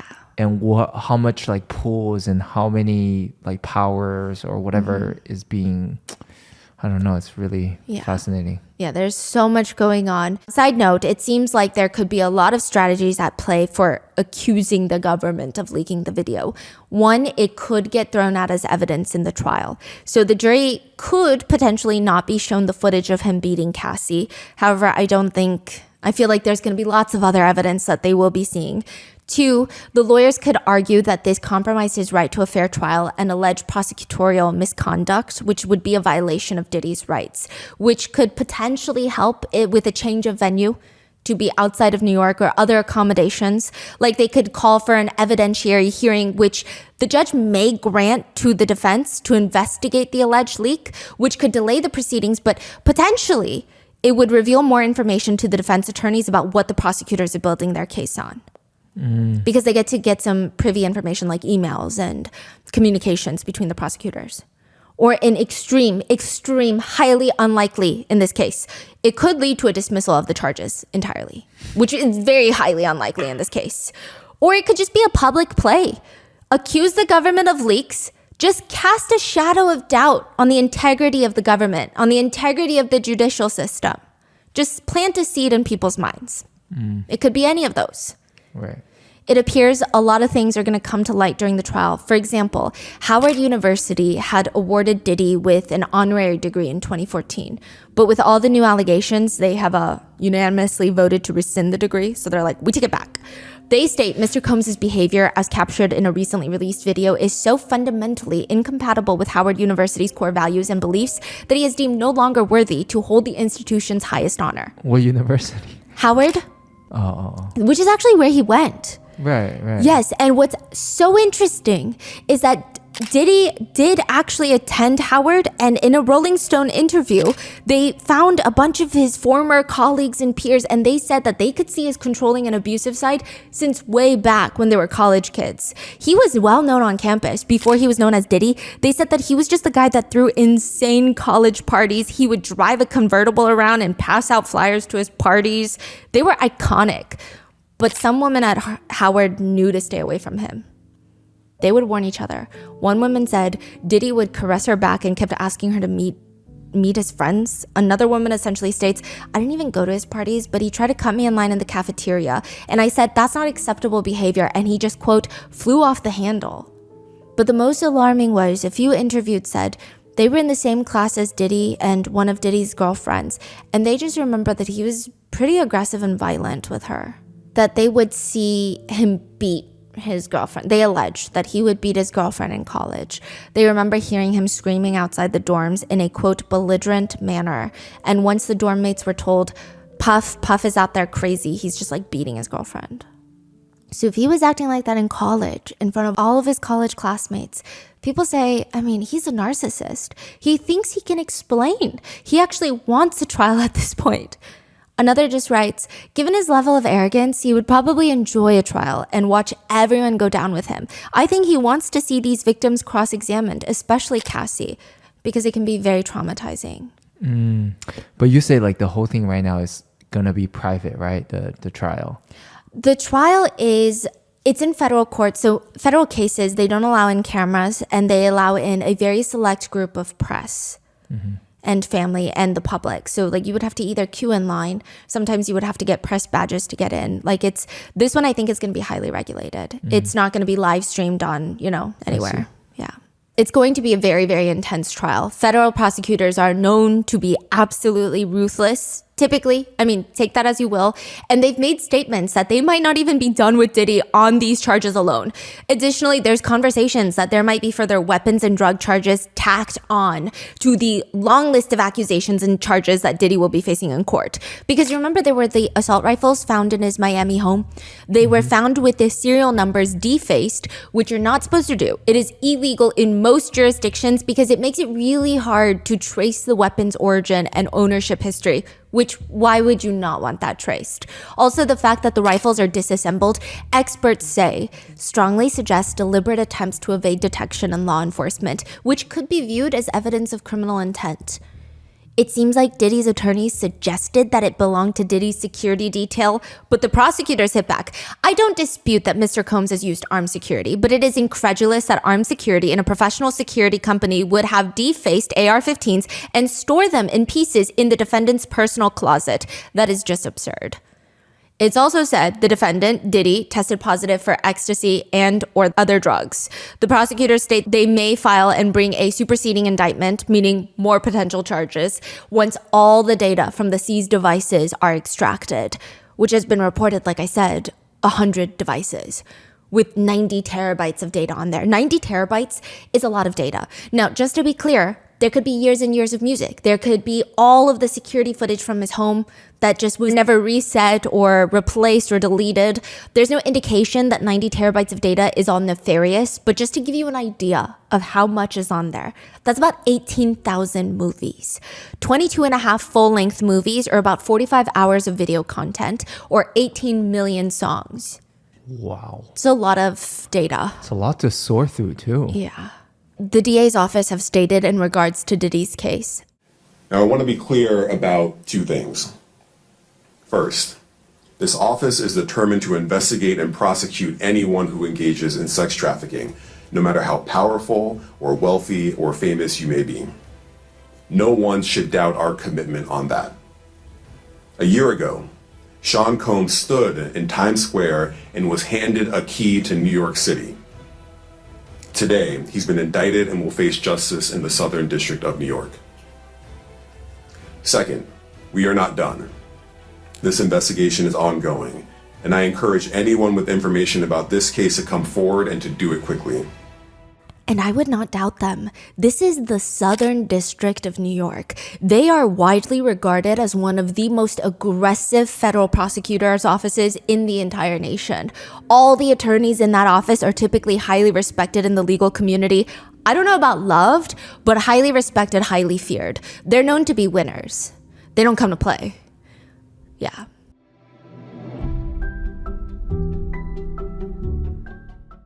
One of the most intelligent people I know is a polyglot, aka she knows multiple languages fluently. She even dreams in each language whenever she travels to that specific country. It's like a super cool secret superpower or a cool party trick, and you would never guess just by looking at her, which is all the more impressive. I grew up learning Korean, but I am nowhere near close to being fully bilingual, nor can I sit down and read a book in full Korean either, unless it's like a children's book. But my family friend who's a polyglot, she reads, writes, and can even tell the difference between accents in each language she speaks. She grew up speaking English and French, and now she's completely fluent in those plus Chinese, Spanish, and she knows a little bit of Arabic for religious reasons. So with Rosetta Stone, you can become bilingual, trilingual, or even 25 lingual because Rosetta Stone offers 25 different language learning programs. Rosetta Stone is the most trusted language learning program available on desktop or an app in case you're actively traveling around that country. The app is the way to go, and it truly immerses you in that language that you want to learn. If you're looking to brush up on a childhood language like me with Korean, or starting from scratch like I am with Chinese, or looking to advance your vocabulary and more, Rosetta Stone is the most affordable, best option for long-term retention and fast language acquisition. One of the only ways my family friend is able to stay fluent in all 4 languages is because she has the ability to travel to each country for work. However, that's definitely not the majority of us, and take it from her, Rosetta Stone is the best alternative option. The programs immerse you in so many ways, and even if you can't travel or converse with native speakers in person, Rosetta Stone has built-in true accent feature that gives you feedback on your pronunciation, like a personal trainer for your specific accent. And remember how I said that with Rosetta Stone you can be bilingual, trilingual, even 25 lingual? Well, now with Rosetta Stone's lifetime membership, you get access to all 25 language courses for the rest of your life. Spanish, French, Italian, German, Korean, Chinese, Dutch, Arabic, Polish, and so on. Don't put off learning that language. There is no better time than right now to get started.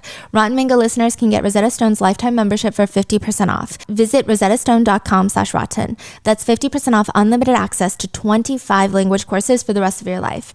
Redeem your 50% off at rosettastone.com/rotten today.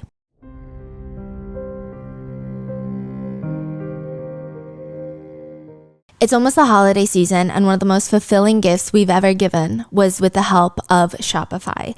A couple years back, my husband, my sister-in-law, and I were able to surprise my grandfather, well, my husband's grandfather, with a storefront for his paintings.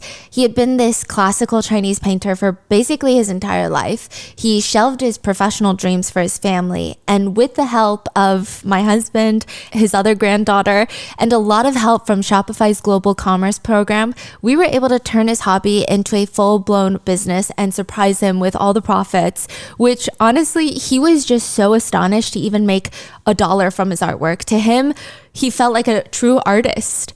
It was a fulfillment of a lifelong dream, and it would have been really difficult without Shopify. From the launch your online shop stage to the first real life store stage, all the way to did we just hit 1 million orders stage, Shopify is there to help you grow at every stage of your business. That's exactly why we love Shopify, because even though we were selling limited editions of Grandpa Mango's work, Shopify was with us through all of it. For Grandpa Mango, we were able to sell more artwork like posters, prints, originals with less effort, just like millions of brands, because Shopify powers 10% of all e-commerce in the US, and they are the global force behind Allbirds, Rothy's, Brooklinen, and millions of other entrepreneurs of every size across 175 countries. Because Shopify helps you sell everywhere, turning browsers into buyers with the internet's best converting checkout, 36% better on average compared to other leading e-commerce platforms. From their all-in-one e-commerce platform to their in-person POS system, wherever and whatever you're selling, Shopify and their new AI-powered all-star Shopify magic have got you covered.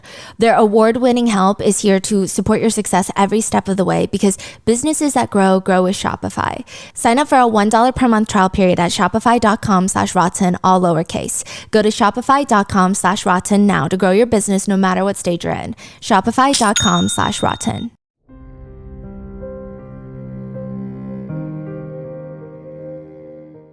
There are a lot of conspiracies surrounding the Diddy case, though. The 4 main ones, well, I want to say like the 3 main ones circulating being Diddy has been cloned. There are tunnels under Diddy's LA mansion that lead to the Playboy mansion. And 3, that Diddy openly blackmailed the people on the so-called Diddy list by reading out their names on Instagram. So let's break down each of the conspiracies really quick. 1, the clone conspiracy. This is similar to the conspiracy theory that Epstein was replaced in prison and the real Epstein is not dead. He's somewhere out there. People on social media have been analyzing Diddy's face pre-arrest. The main point of contention being he has this mole on his cheek, and they are comparing those photos to a supposed mugshot and noticing that his facial features are different. Mainly in this supposed mugshot, his mole is gone. The mole is gone, and they're like, how does the mole disappear, right? Now, the problem here is the mugshot that's been circulating is not Diddy's actual mugshot. There were some issues. The first mugshot circulating of him was a real mugshot, but it was from the 90s. So obviously he's going to look a little bit different. He's going to look definitely more aged now. That was when he was previously arrested. The second mugshot of him circulating is not his mugshot. His mugshot from his 2024 arrest has yet to be released. Are you saying it's an AI photo? I don't know if it's AI. I don't know if it's photoshopped. Oh, wow. Yeah, that is not... I'm sure you already know exactly what mugshot I'm talking about. Yeah, I've seen it. But that's not a real photo. Wow. No, yeah, which generally mugshots are public record. So this is where people are like, it has to be his mugshot because why isn't his mugshot out there? Authorities in certain jurisdictions are becoming a bit more cautious about releasing mugshots due to the privacy concern about potential reputational harm prior to a trial. So to make the conspiracy even deeper, Diddy's private jet has been reported to be operating and flying around the world, making various stops in places like New Zealand. So you have a group of people who believe this is his mugshot and they think he looks nothing like the mugshot, so it must be a clone or a lookalike. And then another group of people who understand that's likely not his mugshot, but it's weird. Why did they not release his mugshot? They quote, in all seriousness, where is his mugshot? If not a mugshot, a video of the bail hearing? Anything showing that he's actually in jail? The hotel arrest video is not enough for me. I want to see some evidence. Which, side note, like I said, there's no cameras in the court hearings or trial hearings or anything in federal court. So the fact that there's no footage of him is par for the course, but people think it's weird. And as for the private jet, I will say, it is not unusual for wealthy individuals to charter their jets when they're not using it, especially in Diddy's case where he might even be looking to sell the aircraft according to his attorneys. He's in jail, he's not using it. His daughter's passports were given to his attorneys. I'm not sure if his sons are flying around or if it's family friends, unclear, or if it's being chartered or if it's being flown around to be propositioned for a sale. So again, it's not the most alarming. The second theory, though, the conspiracy, is that there are tunnels under Diddy's mansion that lead to the Playboy Mansion. Following the raids of Diddy's homes, there were these social media posts, screenshots of a supposed CNN broadcast that suggested authorities had found underground tunnels inside of Diddy's house, which everyone thought was weird, strange. And then later, he's indicted for trafficking. Everyone is wondering, what are those supposed tunnels being used for then? Sex trafficking tunnels? I mean, that makes sense, but those tunnels have to lead somewhere. And where would they be leading to that would make sense? Interestingly enough, the Playboy Mansion, which there are trafficking theories around the Playboy Mansion and the Playboy magazine and all of that, is only a few houses down. It's not on the same street, but it's a few houses down, they say. These are the rumors and conversations circulating. And for years, there have actually been rumors that there are Playboy hidden tunnels under the Playboy Mansion. Mm-hmm. And now Diddy's house allegedly has tunnels? Mm-hmm. According to a Playboy magazine article, it's since been deleted, but one of the Playboy editors had been pulling photos for a project they were working on when they found what looked like these archived Polaroids of what looks like someone taking pictures behind the Playboy Mansion, but all the dirt is dug up. It looks like an excavation is taking place. Some sort of large-scale project is being done on the mansion. They ask their managers about the Polaroids they found. Why are they digging so much? What's going on? He just tells them nonchalantly, oh, it's probably from when they built the tunnels in the 70s. The what? The editor starts looking for more things. Wait, what tunnels? Like, what do you mean tunnels? I haven't seen tunnels. Sure enough, they claim that they found blueprints of tunnels that connect the Playboy Mansion to other wealthy homes in the area, in the very wealthy billionaires' row of Los Angeles. But how come the editors didn't know about the tunnels? One colleague tells them, oh yeah, I heard they were closed up sometime in the 80s. So like maybe 10 years after they were built. Now the whole tunnel thing has been shut down by Playboy.com and Hugh Hefner himself, which take that as you will. The article they posted was published on April 1st.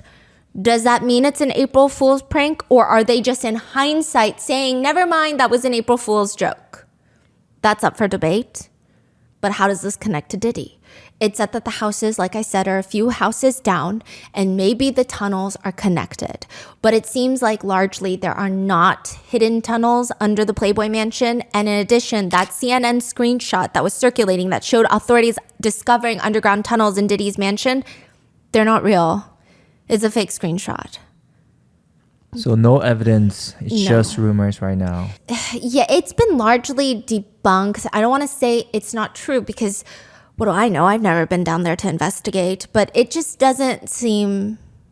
It doesn't seem like it exists. The only place it seems that there is a statement of some sort of tunnel in Diddy's home is on his real estate listing for his now on the market mansion, stating that it has a, quote, lagoon-style swimming pool with a grotto connected by an underwater swimming tunnel.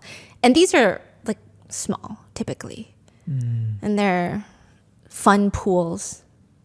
I see. So as for right now, it seems like this conspiracy is not verified and or true and is likely false. Now, third, the conspiracy is Diddy was blackmailing people, A-list celebrities, out in the open from his Diddy's list. There is this odd video, perhaps he's threatening them.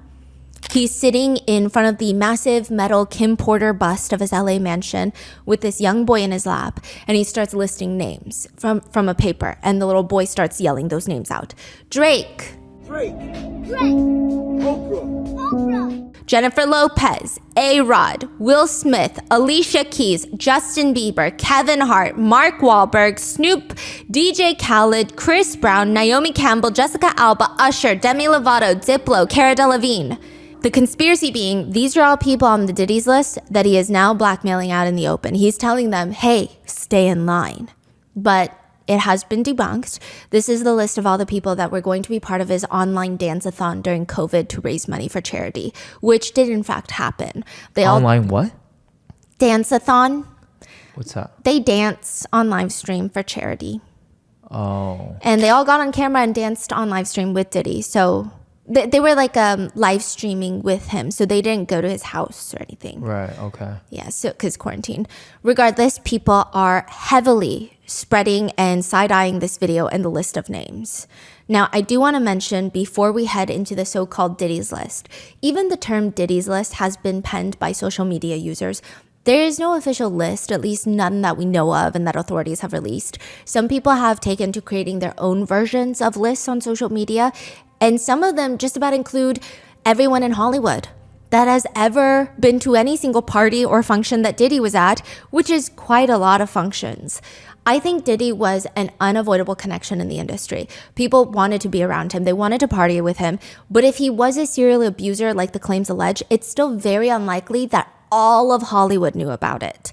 I think that a lot of people probably did. To what degree, I don't know. I mean, I think to the degree that he was violent with women, maybe more likely than the Freakoffs or these alleged other incidents. But it doesn't seem like he was abusing everyone he could get his hands on and trying to victimize every celebrity or rope them into things, or that everybody that was friends with Diddy knew what he was allegedly doing. This is not a defense of Hollywood, by the way. I think Hollywood has so many problems, right? But I just don't think every single person in Hollywood knew, was complicit, and participated. The authorities have not stated that they are looking into anyone else. None of these people, at least to our knowledge, have been questioned, investigated, or charged. I think we're heading into somewhat dangerous territory where we're just running with rumors without significant evidence, and it could be detrimental to many people's lives.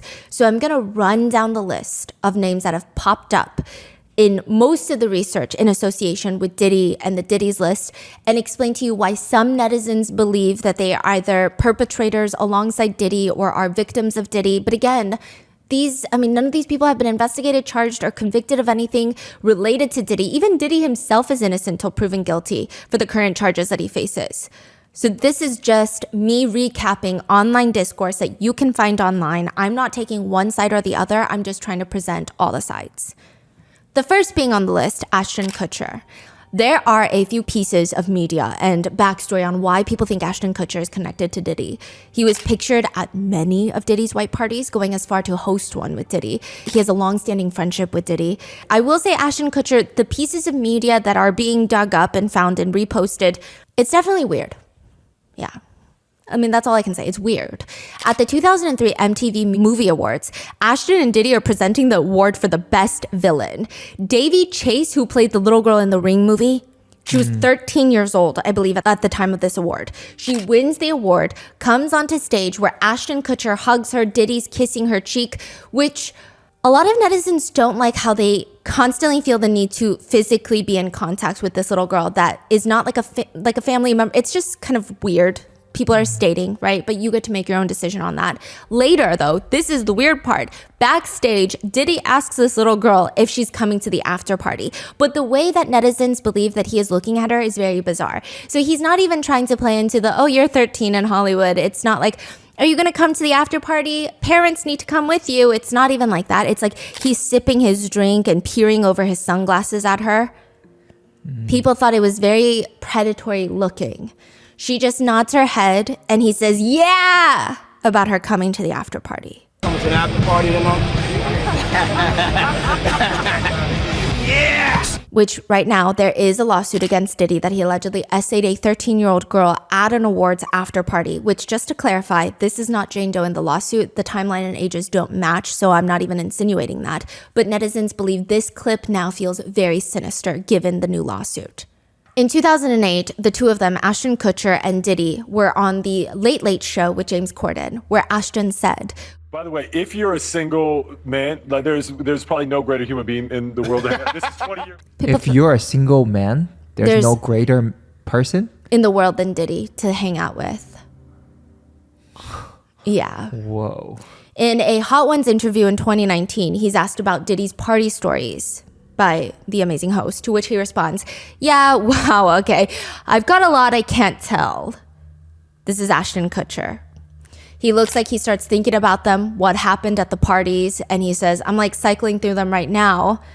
Yeah, we became fast friends. You know, we used to hang out, watch football together. It's just kind of an odd clip. Then there are the allegations swirling that Ashton and Mila Kunis were breaking up, divorcing recently. To which one alleged source states, Ashton has no involvement in any of this. He doesn't even belong in this conversation with Diddy, because people are saying, if they're going to break up, why would they be breaking up right now? They have children together. Is it because Diddy was arrested? Is it because of all this Diddy stuff that's going on? So does that mean he's involved with Diddy? Because why else would she break up with him? So the source says Ashton has only seen Diddy in a handful of social and business events, all of which have been documented by the media. But some netizens disagree. Some netizens even link Brittany Murphy's death to Kim Porter and Diddy. So if you recall in part 2, Diddy's longtime girlfriend and mother to his 4 children, Kim Porter, died of pneumonia. Many netizens and even some family members have been hinting that they should have a second investigation into Kim Porter's death. But netizens also pointed out that pneumonia is not the most fatal condition. I'm not saying it's not fatal, but netizens are saying as long as you have access to high quality healthcare, you don't have a compromised immune system, and you are otherwise young and healthy, which by all accounts it seems Kim Porter was. The way she passed was just weird to netizens. Side note, Brittany Murphy is Ashton Kutcher's ex-girlfriend. They were dating a while. Ashton was publicly seen often with Diddy and with Brittany Murphy. So they all clearly had some sort of working relationship or friendship, it seems. Brittany Murphy passed away from pneumonia as well. After she and Ashton break up. She's remarried at this point. Interestingly enough, her husband passes away from pneumonia a few months later. There's a lot more to their deaths. Her husband was allegedly friends with a personal trainer that was friends with Diddy. There's some other connections there. There's a lot. The part that people are focusing on right now is Brittany Murphy was connected to Ashton Kutcher, Kim Porter was connected to Diddy, and both women died suspiciously, in some people's opinions, at a relatively young age from pneumonia. And the coroner who did their reports after their deaths are the same person. To be fair, they were both in LA County, so it makes sense. But some people think it's very strange. The theory goes a step further. Netizens have stated that if you look up baby oil, and if it's harmful to you by ingestion, it's usually minimally toxic. So it's minimally toxic if you ingest baby oil. But if you accidentally breathe baby oil, you could get serious complications called aspiration pneumonia. I don't know if this is a solid link. I will say the theory goes really, really deep. There's a lot more that netizens have been pointing out, but I think that would warrant a whole new episode into Brittany Murphy's death and the death of her husband, because there's just a lot.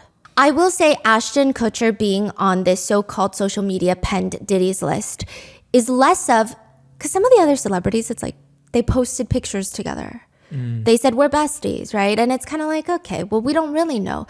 Ashton Kutcher, I will say, does have a shady history. He has made very bizarre comments about waiting for young celebrities to turn 18. He said Hilary Duff is in the Lizzie McGuire movie. And she's one of the girls that we're all waiting for to turn 18. She was 15 years old when he said that. Then him and his now wife, Mila Kunis, did an interview where they talked about their time on the 70s show, where Ashton was 19 at the time, had a $10 bet with another co-star to go and make out with Mila Kunis. He's 19, she was 14. Yeah. Mila says about the incident, you made a bet with Danny about my first kiss. I had never kissed a guy. I was a 14-year-old girl. I was scared for my life. Which, side note, Danny that they're referring to is a man named Danny Masterson. He was an actor that was accused and convicted of raping 2 women in his Hollywood Hills home. He was sentenced to 30 years to life in prison. It's stated that he drugged and violently essayed his victims. Which, the part that's alarming is Ashton and Mila Kunis wrote character letters supporting him prior to the sentencing.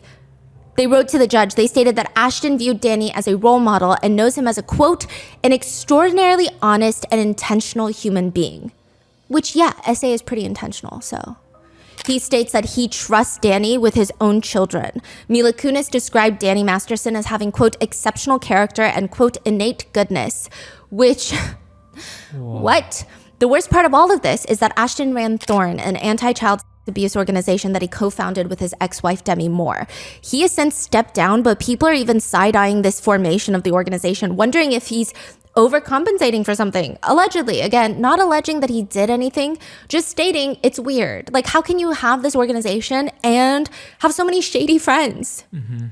Speaking of Demi Moore, his ex-wife, she also wrote in her book that Ashton cheated on her multiple times. She was insecure about being older than him. And she describes in her book that she was pressured into having threesomes with Ashton. And that was ultimately one of the reasons why their relationship and marriage fell apart.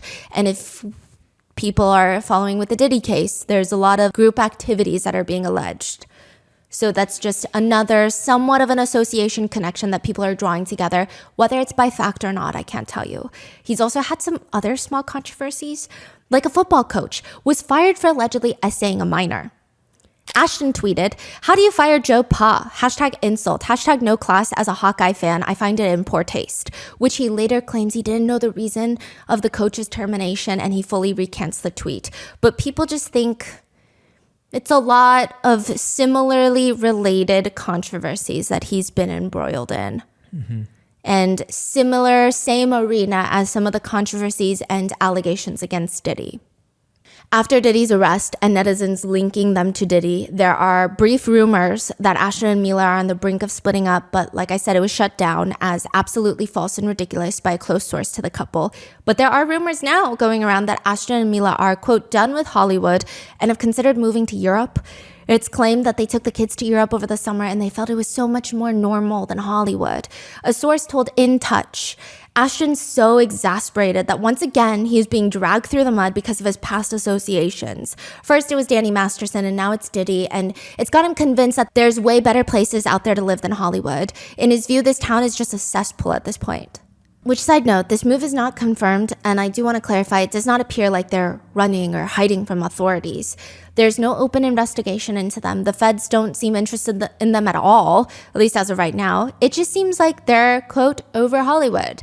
However, netizens are having a field day with that statement, writing, they make it sound like Hollywood set them up. They chose to write letters defending and supporting a rapist.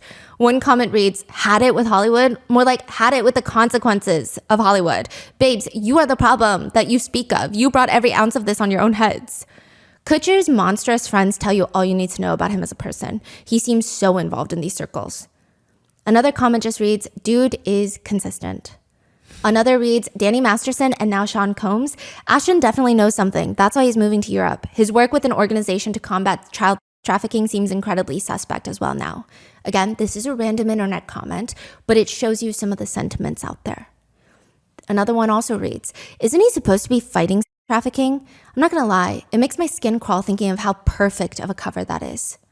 Some netizens wish to remain neutral till more information comes out, and they comment, you'll find pics and videos of Diddy with practically anyone. He was the embodiment of the celebrity party for decades. I don't think everyone deserves to be guilty by association, but I think a lot of people's skeletons will be let out of the closet now. Then you have Leonardo DiCaprio. The main piece of information circulating online, putting Leo into the Diddy's list, the so-called Diddy's list, is a 73 questions interview Diddy did with Vogue, where he's asked, top guest at white parties? Leonardo DiCaprio. And with Leonardo DiCaprio's penchant for only dating young women, some social media netizens did not appear surprised by the association. Now, just a reminder, there are a lot of pictures of lots of celebrities at white parties, including Leonardo DiCaprio, but it does not mean that they knew something that we didn't know. Then there are rumors that Leonardo DiCaprio was fleeing the country since Diddy's news emerged, but that has turned out to be false. One source close to Leo states, Leonardo DiCaprio has nothing to do with any of this. He attended a few of his parties back in the early 2000s, but literally everybody did. They were not freak-offs, they were big house parties. Leo was at the start of his career at the time and has moved way past his partying days. He has nothing to do with any of that world. So for anyone to assume that he will get roped into this based on a few grainy photos that are more than 20 years old is ridiculous. To which many netizens agree, though some are still not fans of his dating tendencies. They write, I'm all for tracking down criminals, but getting a photo taken at a party in broad daylight is hardly evidence of wrongdoing. Some are still skeptical of Leo, stating, says he hasn't seen Diddy in 20 years, but there's a photo of him at Diddy's party in 2019, which was his 50th massive birthday party, which like all of Hollywood was invited to be fair. It appears Leonardo DiCaprio's connection to Diddy is at least public facing, much thinner. Feels like a few photos, and then maybe people are like, well, he also dates a lot of young girls. I think it's more so people's sentiment about Leonardo DiCaprio. Right. I could see the connection is how netizens feel. But I couldn't find a lot of concrete, pieces of media connecting them. Then there's Kevin Hart. There are videos of Kevin Hart hosting parties for Diddy. One viral clip, there's a girl in a bathtub and she's clothed, like she has a bikini. And in the bathtub, her hair catches on fire on one of the nearby candles, which I think people were upset about. Because regardless of Kevin Hart's supposed friendship with Diddy, they write, notice how a woman's hair is literally on fire, and instead of helping her, Kevin Hart moves away and asks if the camera caught that. What a moment to show blatant disregard for the lives and safety of individuals there. Wait. This is, what kind of context is the video? Oh, he's just like, oh my God, we're at this crazy party at this house. And then her hair catches on fire on one of the candles. And he gets up and everyone just like runs away from her, does not help her. And he asks the camera if you caught that, her hair catching on fire. So this is crazy. This was brought up because of the association between Kevin Hart and Diddy. But then now the further conversation, the deeper conversation netizens are having is, look at the blatant disregard for a woman's safety. On top of the association with Diddy, a lot of netizens don't like it. They're not accusing him. They just don't like it. And we cannot like stuff. In another clip of a party, Diddy is standing there with Usher and Kevin Hart. This clip has gone viral. Diddy has his arm around Usher and talks about, quote, back in the day when he was like 10 and I was a little bit older, when Usher was like 10 and I was a little bit older, I was his older brother. We used to fight over the Frosted Flakes. We used to actually wrestle for the Frosted Flakes. Yo, what the f*** did Puff just say? Nobody's going to acknowledge this with me. And we're streaming live. That was stupid. Diddy is talking about this. Yeah, and Kevin Hart is seen laughing and runs up to the camera and says, what the f*** did Puff just say? Which this clip has gone viral for anything Diddy has said that is weird. What the f*** did Puff just say? That was stupid. What the f*** did he just say? Kevin Hart was tracked by paparazzi after the allegations have started coming to light against Diddy. He was asked if he saw baby oil at Diddy's parties when he hosted them, and he responds to the paparazzi, when I hosted for Diddy? You asking the wrong person the wrong question, man. That's not a good question. They continue to ask, do you think he's safe in jail? He responds again, wrong person, wrong question. One comment reads, first time Kevin hasn't actually said anything. Usually he's so talkative. Another comment reads, why the f*** would he be talkative now though? Like, use your brain. What the f*** you want him to say? Y'all are weird. So some are defending him, some think it's weird. Then there's Paris Hilton. She was spotted at many a Diddy parties, and with the lawsuits alleging that Marriott was named in one of the lawsuits, there are some people drawing this connection between Paris Hilton, the Hilton hotels, to Diddy and trafficking, because of course hotels are always at the center of trafficking claims. To be fair with this association, I do think Paris Hilton, I don't know about the Hilton hotel business. I don't know what they have been accused of wrongdoing in the past or not. To be fair, I think Paris Hilton was at all the parties back then. I think it would be harder to find an A-list star-studded party in which she was not in attendance. Many netizens' comments read, "Not everyone who attended his parties attended his freak-offs." Another reads, "I think there's levels to this. There are people who knew about everything going on at these parties, and there are people that would just show up to the parties. It was probably just a wild party back then. And so in these interviews, when you see people being like, oh, Diddy throws the wildest parties, they're probably not referring to freak-offs. They're probably just saying, oh, there was like synchronized swimmers." Then there's Naomi Campbell, who was rumored to be on the Epstein flight logs as well. She was rumored to have potentially been dating Diddy in 2001. They did a photo shoot together, but she shut it down, stating they're more like family.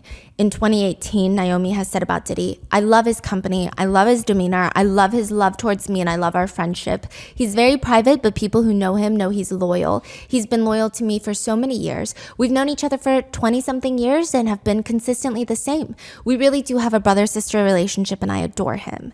She actually threw him a big birthday party for his 54th birthday just 1 week before Cassie filed her lawsuit. And after Cassie filed her lawsuit, she deleted all posts of her and Diddy and has remained silent on the issue since then. Some netizens write, "She's an iconic model, but she's always been a horrible person." This is an opinion. She has multiple assault charges over the years for attacking her staff, which there does seem to be a whole thing with that. And another writes, "She's beautiful, but she's always been a huge red flag. She stole from a poverty relief foundation by spending it on luxury hotel rooms and spa treatments. Just how low can one go?" Which she has denied that she intentionally stole from a charity or used charity funds, but she has been barred from being on any sort of charity board or organization for a number of years in the United Kingdom, because it is said that some of the charity, only 8% of the charity was being used for charity work. And a lot of the donations were somehow traced back to luxury hotel spa treatments. So people are saying, I'm not surprised, because I personally, not me, Stephanie, but netizen, think she's not a good person. Which many netizens have supported their opinions by drawing connections, whether, again, it's rooted in fact or not, I wouldn't know, but her alleged close relationship with Jeffrey Epstein as well. Naomi Campbell has since denied that association. She said she has never even been alone with Jeffrey Epstein. She only knew him through her then boyfriend at the time. But people are very, very skeptical. Others have come to her defense. Some comments read, "Are we seriously going to indict everyone who's photographed with him and all of his friends?" Then there's Prince William and Prince Harry. Diddy has stated multiple times that he's wanted to invite them to parties. Some sources have alleged that he had this weird fascination with wanting to be close with them. His former publicist alleges that Diddy saw himself as a king, so he wanted to have the princes in his entourage, like little playthings on his side. He wanted to get close to the royals. Some netizens think, what better blackmail than blackmail on royals? So that's probably his train of thought, is what netizens think, is a theory. Regardless, the two brothers never accepted a party invitation from Diddy. That was what was said until the internet dug up these photos of them.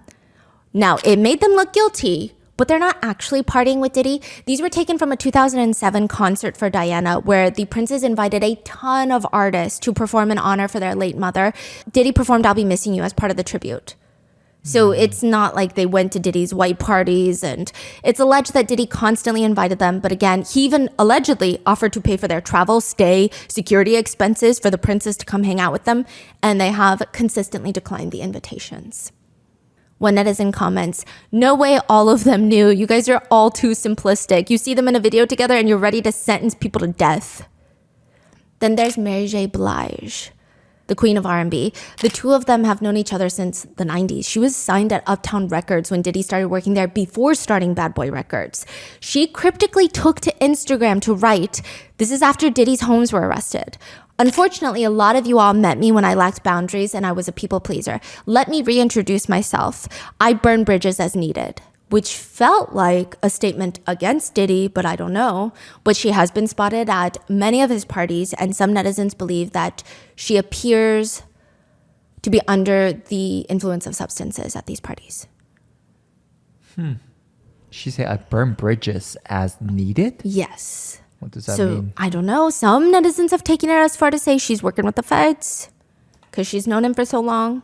But that is a crazy allegation to make that I'm not making, but I'm just saying. Then Ellen DeGeneres, who is, like I said, very flawed, very controversial in her own right. But in this case, netizens allege she was way too close with Diddy. She had tweeted previously, "Happy birthday, P. Diddy, Puff Daddy, Sean Combs," or as I call him, Cuddle McSnuggle stuff. And you really don't need to know why. Which people are now saying, what did you mean by that?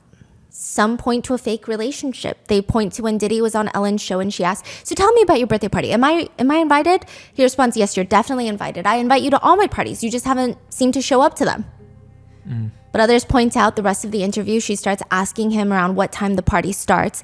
And Ellen states she expects them to start around midnight, to which he responds ominously, "No, that's a different type of party. And we'll have the top 2 floors of the hotel where it will carry on." And then it will carry on there? Yeah. Mm-hmm. I mean the after party. Mm-hmm. No, I know about them. Some netizens believe she might know about the parties, though she does not attend them personally. Which parties is she referencing? Then we have Meek Mill. Meek Mill has been named in the so-called Diddy list. Social media has focused on these few points. 1, Meek Mill has always seemingly been close friends with Diddy. And Gina, Diddy's ex-girlfriend, remember in the podcast, she stated that she was beaten by Diddy after a Meek Mill birthday party because she reached over and shook Meek Mill's hand. Yes. So it does seem like they are close friends. That's not me saying that Meek Mill had seen the violent behavior. She never alleged that, but I'm just saying. Now, it does seem like they are close friends. And 2, there are photos of them in matching outfits at a party. Could be a coincidence, could be besties. 3, there is a video of Meek Mill floating around in Diddy's pool sunbathing, and Diddy is recording him saying, "Damn, you doing it, man. You deserve it, daddy. You putting in that work. Proud of you. I love you." Man, you doing it, man. You deserve it, daddy. You putting in that work. Proud of you. I love you. Wait, what's going on? Meek Mill is swimming? Yeah, and Diddy's all like, "Proud of you, daddy." And he's recording him? Yeah, and so I guess with the questions of Diddy's sexuality and Diddy calling Meek Mill daddy, and they have that close friendship, people think perhaps there's more. And lastly, there is a rumored audio clip going around claiming to be Meek Mill and Diddy engaging in sexual activities. It does not appear to actually be them in the clip. There are many allegations that it is AI manipulated to sound more like them. But it did make a lot of rounds on Twitter. Oh, and he was maybe listed in a lawsuit. Lil Rod, the producer, in his lawsuit against Diddy, alleges that Diddy had a physical relationship with, quote, "a Philadelphia rapper who dated Nicki Minaj." And there's really only, I can't think of anyone other than Meek Mill. Meek Mill has since responded to the allegations, well, I guess the rumors, and he says, "I want to hire an investigative team, $100K cash to find out every specific detail involving Meek Mill name to Diddy case. I also want them to look at who is powering the media involving Meek, anything to do with this guy. Something's not right."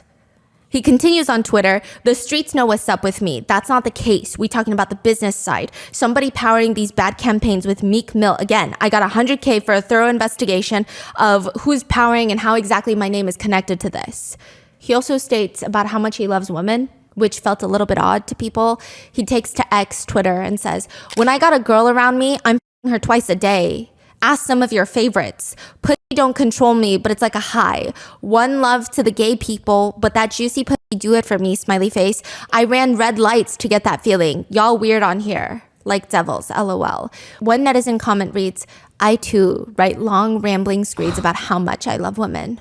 Another reads, "My man doth protest too much," saying it's just the way he's so excitedly trying to give away money. It feels like you're overdoing it to the point where people, netizens feel like, okay, now I'm actually curious. Another reads, "This response has, I have a girlfriend, but she lives in Canada," kind of energy. Another netizen comments, "Bro, all you have to say is, quote, no, I did not have sex with Diddy. You look guilty AF." Which I think if he's not comfortable sharing his sexuality, which I'm not saying that's the case here, but if he's not, then I think this shouldn't even be a conversation. But it seems like a lot of people are suspicious about him potentially being listed in Lil Rod's lawsuit. That's why. Because Lil Rod's lawsuit is basically, it could be inferred that perhaps he was a potential viewer, witness to other things. Then we have Young Miami of City Girls. She and her cousin were listed in Lil Rod's lawsuit against Diddy. Young Miami was in a relationship with Diddy prior to his arrest. They attended the 2023 Met Gala together. Gene Deal, the former bodyguard, has stated the 3-star witnesses for the feds that he thinks will be the 3-star witnesses are going to be Cassie, Gina, the ex-girlfriend that I told you about in part 1, and Young Miami. Those three. Like they know the most? That's kind of what he's inferring with that. Or at least that's what many people think. Some netizens think that Young Miami is also a victim of Diddy and has not come to the realization yet. Others think that she was complicit in what he was doing. Others think that she had no idea what was happening behind the scenes. In a very emotional podcast, Young Miami says, I can't speak on these allegations because I wasn't around at that time. I don't know that person, and that wasn't my experience. So she's saying, like, a lot of people were telling her, say something about Diddy when all the allegations came forward, but she didn't have that experience, and so she felt wrong to speak up and say something. But some people point to some controversial tweets that she's made against Gina. So her and Gina were also in a feud about Diddy, and she was saying things along the lines of, if Diddy wanted you to eat my private parts, you would be on your knees, which some people say sound like freak-offs. I see. So it's just very messy. Young Miami was leaving a club in Atlanta when someone came up to her asking her to sign a baby oil bottle, which I think is very inappropriate and unhinged behavior. Because, I mean, at this point, we don't know if she was involved, if she was a victim herself. We don't know anything. And I think even if she had nothing to do with anything that Diddy is alleged of, it's still very disrespectful, I think, to the victims. It's just bizarre. Jay-Z and Beyonce. There are a lot of conspiracy theories surrounding Jay-Z and Beyonce. It seems primarily stemming from the fact that netizens feel like they were too close to Diddy to not know what was going on. One of the most vocal figures against the couple has been a woman named Jaguar Wright, but her segment from the Piers Morgan show where she claims that the couple are, quote, nasty and compare Jay-Z to Jeffrey Epstein amongst a whole list of other things. I mean, these are very massive allegations to the point where Piers Morgan had to remove the segment from the show and apologize to Jay-Z and Beyonce. So for now, we're just going to leave that part there. Usher has become a big part of the discourse, mainly because he wiped his whole Twitter feed, which everyone thought had to do with Diddy. And his response was a little strange. He says, account got hacked and damn, y'all ran with it. See you tonight at Intuit Dome. So I guess he was having a concert. People are not believing Usher, not even a little bit. They commented, you got hacked and the hackers decided to delete all your tweets instead of tweeting random stuff, which then had people going down the rabbit hole. Now, one of the main reasons Usher's name comes up in the conversation is from an interview he did talking about Puffy Flavor Camp. When Usher was 13 years old, his parents sent him to live and work with Diddy, who was 8 years older at the time, so 21. Usher told Rolling Stone about Puffy Flavor Camp that Diddy introduced him to a different set of experiences, saying, quote, specifically, there were always girls around and you would open a door and see somebody doing it or several people in a room having an orgy. You never knew what was going to happen. Later on in an episode of Howard Stern asked him, was it filled with like chicks and orgying like nonstop? No, not really, but hey, I was curious. I got a chance to see some things. I went there to see the lifestyle and I saw it, but I don't know if I could indulge and understand what I was even looking at. It was pretty wild. It was crazy. Howard Stern then asks, would you ever send your kids to Puffy Camp? Without hesitation, Usher responds, hell no. You're a dad now. Would you ever send your kid to Puffy Camp? Hell no. Many netizens have just pointed out, how is it even possible and okay or even remotely acceptable for a 13-year-old boy to be sent to live in an environment like that? Another netizen comment reads, I don't think people need to speculate on any famous person's experience with Puffy without facts, evidence, and comments from said celebrity, but it does seem like a lot of people feel sympathetic for 13-year-old Usher. That is where it connects to Justin Bieber. Usher has maintained a close, I don't know if it's friendship, I don't know if it's a working relationship where it's just professional with Diddy for years now. Now, I do want to say that these celebrities, sometimes they have the business advantage to make their friendship appear stronger on camera. Because people always love celebrity friends. They love celebrity relationships and friends. But truly, there have been moments where you might see, even like in the influencer world, oh, we're best friends. And then off camera, you're like, I don't even think these two people know each other like that. It's very strange, right? They could have been just playing into it. I don't know. Now, Usher seems to be the link between Diddy and Justin Bieber. Young Justin Bieber signed with Diddy's longtime friend Usher, and that's how he met Diddy. I think that for one, it's pretty clear that Justin Bieber was victimized in the industry in one way, shape, or form. He was forcibly kissed on the neck on stage in front of everyone when he was just, I believe, 18 years old at the time. Jenny McCarthy, the one who grabbed his butt and kissed him, was 40.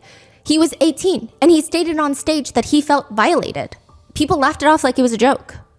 He was 15, being interviewed and asked if he's already had the sex talk, to which he stated, I feel really uncomfortable right now. Why do you want to know if a 15-year-old had the sex talk? Like, why do you want to have a sex talk with a 15-year-old boy? He also stated in regards to Billie Eilish that he just wants to protect her. He doesn't want her to go through what he went through in the industry. He wouldn't wish that upon anybody. If she ever needs me, I'm going to be here for her, but I just want to protect her, you know? I don't want her to go through anything I went through. I don't wish that upon anybody. But he has never spoken up about who or exactly what has happened. And perhaps I'm biased, but he's just been in the public eye for so long. I think he deserves to be in peace with his family and newborn child right now. For the sake of being thorough, I will go briefly through the things coming up on social media discourse, because some of them are not exactly as they seem on face value, just to show you what's happening out there. So one, the main piece of evidence that people are bringing up is 15-year-old Justin Bieber posted a video called, this was posted 14 years ago. It was called 48 Hours with Diddy. In the video, Diddy states, they're having the time of our lives, where we hang out, what we're doing, we can't really disclose. But it's definitely a 15-year-old's dream. He's signed to Usher. I had legal guardianship of Usher when he did his first album. I don't really have legal guardianship over him, aka Justin Bieber. But for the next 48 hours, he's with me and we're going crazy. Let's just go get some girls. Let's go hang out with some girls. A man after my heart. That's what I'm talking about. The video does exist. However, it has just been stated that Justin never spent more than a few hours that day with Diddy while he was there. That the whole clip was just like a skit, if you will. That he was at a Levi's event right after this. He had a fully booked schedule that night. Even Gene, the former bodyguard, said, oh yeah, he was just there for like a few hours. Also, his stylist was there, so it wasn't unsupervised. Because people have taken that and ran with it. Like, what happened in that 48 hours? He definitely victimized Justin Bieber in that 48 hours. This was probably his first instance of a freak-off. Like, there's so many crazy comments out there about this video. Now, I'm not saying, like, this is not me excusing anything Diddy ever said or did, or saying the allegations against him aren't true. It just seems like this one is kind of taken out of context. One comment reads, you guys need to stop claiming Justin is a victim of Diddy with no solid proof at all. There are real life victims who have come forward. Tweet about their story for awareness and stop using Justin's name for likes and no proof of what you're saying. 2, there's a clip of Diddy and Justin on Jimmy Kimmel Live where they talk about hanging out, where Diddy warns Justin. Now, Justin knows better than to be talking about the things that he does with Big Brother Puff on national television. Everything ain't for everybody. I will say it is a weird statement. 3, in a video, Diddy is asking why Justin Bieber hasn't been in contact after he's selling out arenas, to which Justin responds that he knows Diddy has been trying to get in contact and offers to give Diddy his number and gives him the number 555-555-5555. Beyond the creepiness of Diddy in the clip, it has been pointed out by Justin's fans that it indicates that Justin hasn't been in contact with Diddy, which again, I'm not here to say that Justin was or was not victimized by Diddy, but a lot of Justin's fans are saying the conspiracies pertaining to him and Diddy has spiraled out of control. Like, things are just getting weird. And then people are pointing to the fact that Justin Bieber was seen at Diddy parties. But again, all of Hollywood was at these parties. 4, there's another clip where netizens have said it appears that Diddy is feeling to see if Justin Bieber is wearing a wire. He's tapping his chest, which is typically where a wire would be if the feds are trying to listen to you. But again, these are people's speculations and intentions and feelings in a video we don't know. But some fans of Justin Bieber's have pointed out that they're bowing their heads and they're whispering to each other. A lot of netizens have taken that and said, oh, I audio amplified it. And Diddy said something like along the lines of, I own your ass, or all these crazy things. But allegedly, Justin Bieber had posted this video himself with a caption about religion and stated that they were praying. And 5, a big conversation is set around the Yummy music video that was released in 2020. According to many sources, Justin Bieber's potential self-promotion of the song Yummy was notably aggressive and extensive compared to his other songs that he's released, and in conjunction with some of the music video elements, they think it's very strange. He released several videos of Yummy, including animated versions, fan reactions, which he actually reposted promotionals on how to guides on how to stream the song, how to fall asleep while playing it in the background via Spotify. A lot of people at the time thought it was weird because he's already rich. It's not like his career is dying off. He's Justin Bieber. What's with this bizarre, aggressive marketing approach? It just felt strange. But probably the most notable part of the promotion of the song Yummy was he posted on Instagram a collage of babies and just wrote #Yummy as a caption, which everybody has a strong response to 5 years ago. The nicer comments read, looks like he's trying to promote his new song Yummy in an odd way, probably not realizing how the song title would look under pictures of babies. Others said he and his marketing team probably knows how it looks, which is why they did it, so people would start talking about it. Others commented at the time, he's posting pics of random babies and hashtagging it #Yummy. It's gross. Am I too sensitive? That's gross, right? The song is literally about sex. Which, side note, when the song came out, a lot of these news publications have stated that it was written about his wife, Hailey Bieber, and allegedly Justin Bieber stated that himself. When the music video was first released, from what I can tell and remember, there were a small group of people, Justin's fans, primarily who believed there was a way deeper message in the video, even in 2020 when it came out. So for a few reasons, the video premise they thought was odd. It did not feel like an ode to his wife. And two, there were clips of Justin Bieber breaking down on the set of filming Yummy. He was allegedly having anxiety attacks during the filming of it. He stated that he was, quote, in his head a lot during the filming and was just having an off day, which then led to people pulling it apart. They believe there's Easter eggs in the video. And I'm not saying these are not Easter eggs that mean something deeper. I'm not saying they are.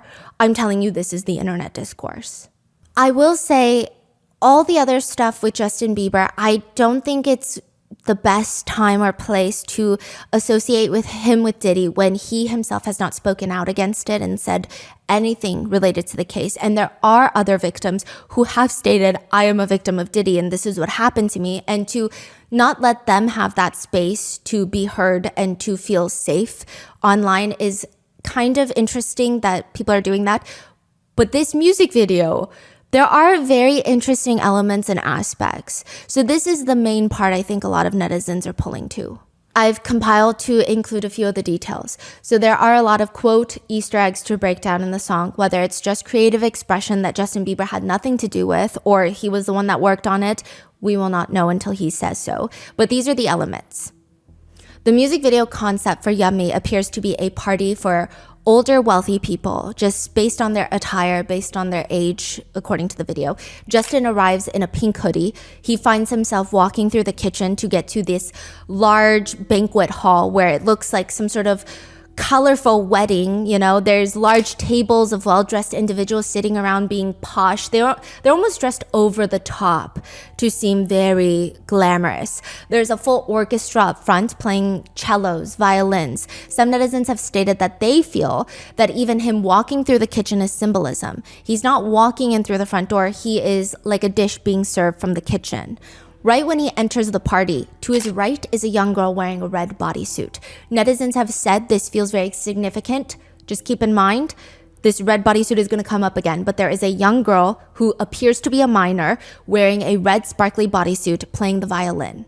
Justin sits down at a table, and netizens have pointed out that everyone nearby is much older than him. They appear middle-aged. Everybody's already eating. He gets served this very interesting dish, which people have really dissected.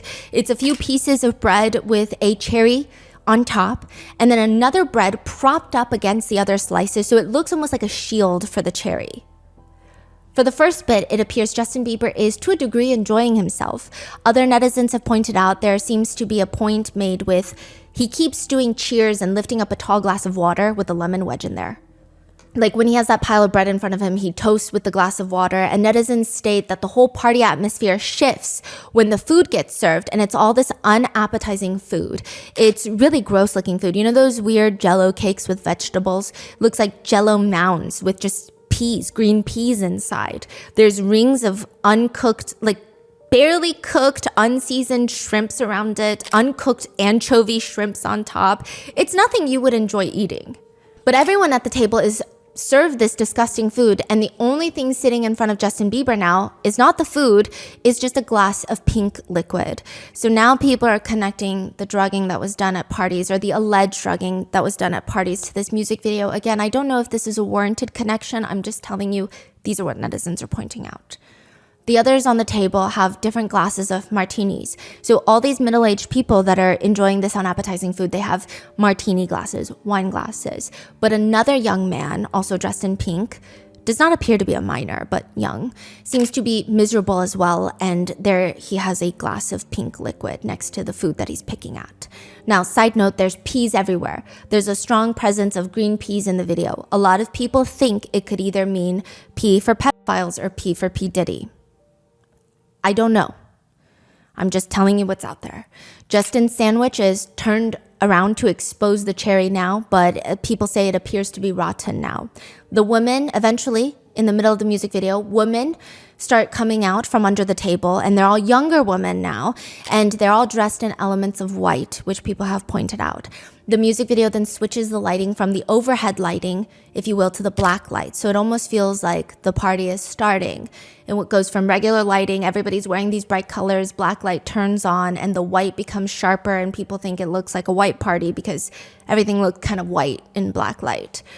Also, some netizens have pointed out that the girls that come out from under the table, they're like the only young ones. There's a lot of older women in the area, and then there's like the young girls performing with the musical instruments, and then these young girls come out later.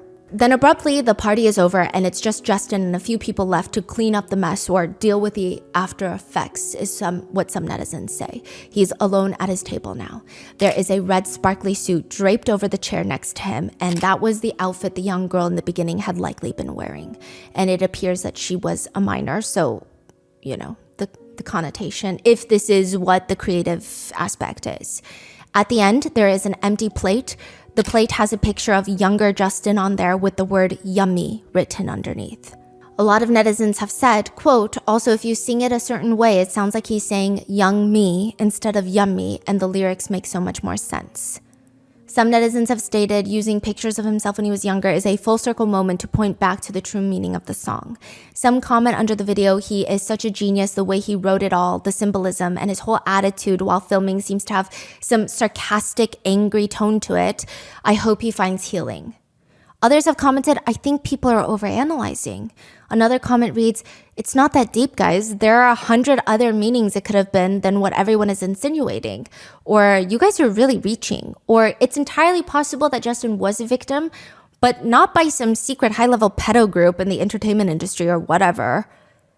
To which netizens have very intense reactions stating, what do you think this song is about then? Being served bad food at a party? I try to reserve personal opinions, right? I don't know if it's associated with Diddy. It could be nothing. It could be just a general overview on the entertainment industry. In general, we don't know. I'm just trying to reserve personal opinions because, I mean, who am I and what do I know, right? These are the main points that I've seen people bring up, but there are a lot of other people that are just doing some really unhinged things. And I think this is where it becomes really damaging and unproductive. There are people generating AI pictures of Justin Bieber and Diddy in compromising positions for shock value. There are people memeing the situation. So when I was on Twitter and I was researching just to get netizen sentiment of even just the yummy music video, when you have people that are trying, I think in good faith, trying to depict the music video and see if there's something there that actually means something. I don't think that they do this with intent to harm anyone's feelings, but under them, in the comments, there's like these very memes of Justin Bieber and Diddy. They are alleging that Justin's talking to the feds because he's in the tapes, which is a crazy accusation. Just so many conspiracies that I just don't think are productive. I think Justin can be a victim of the industry in some way, shape, or form. I think Diddy could have been a predator in the industry in some way, shape, or form, but it does not mean that Justin was a victim of Diddy's. And if he was, it's up to him to say that he was or not. If he wasn't, then the focus has gone from the actual alleged victims of Diddy to celebrity gossip.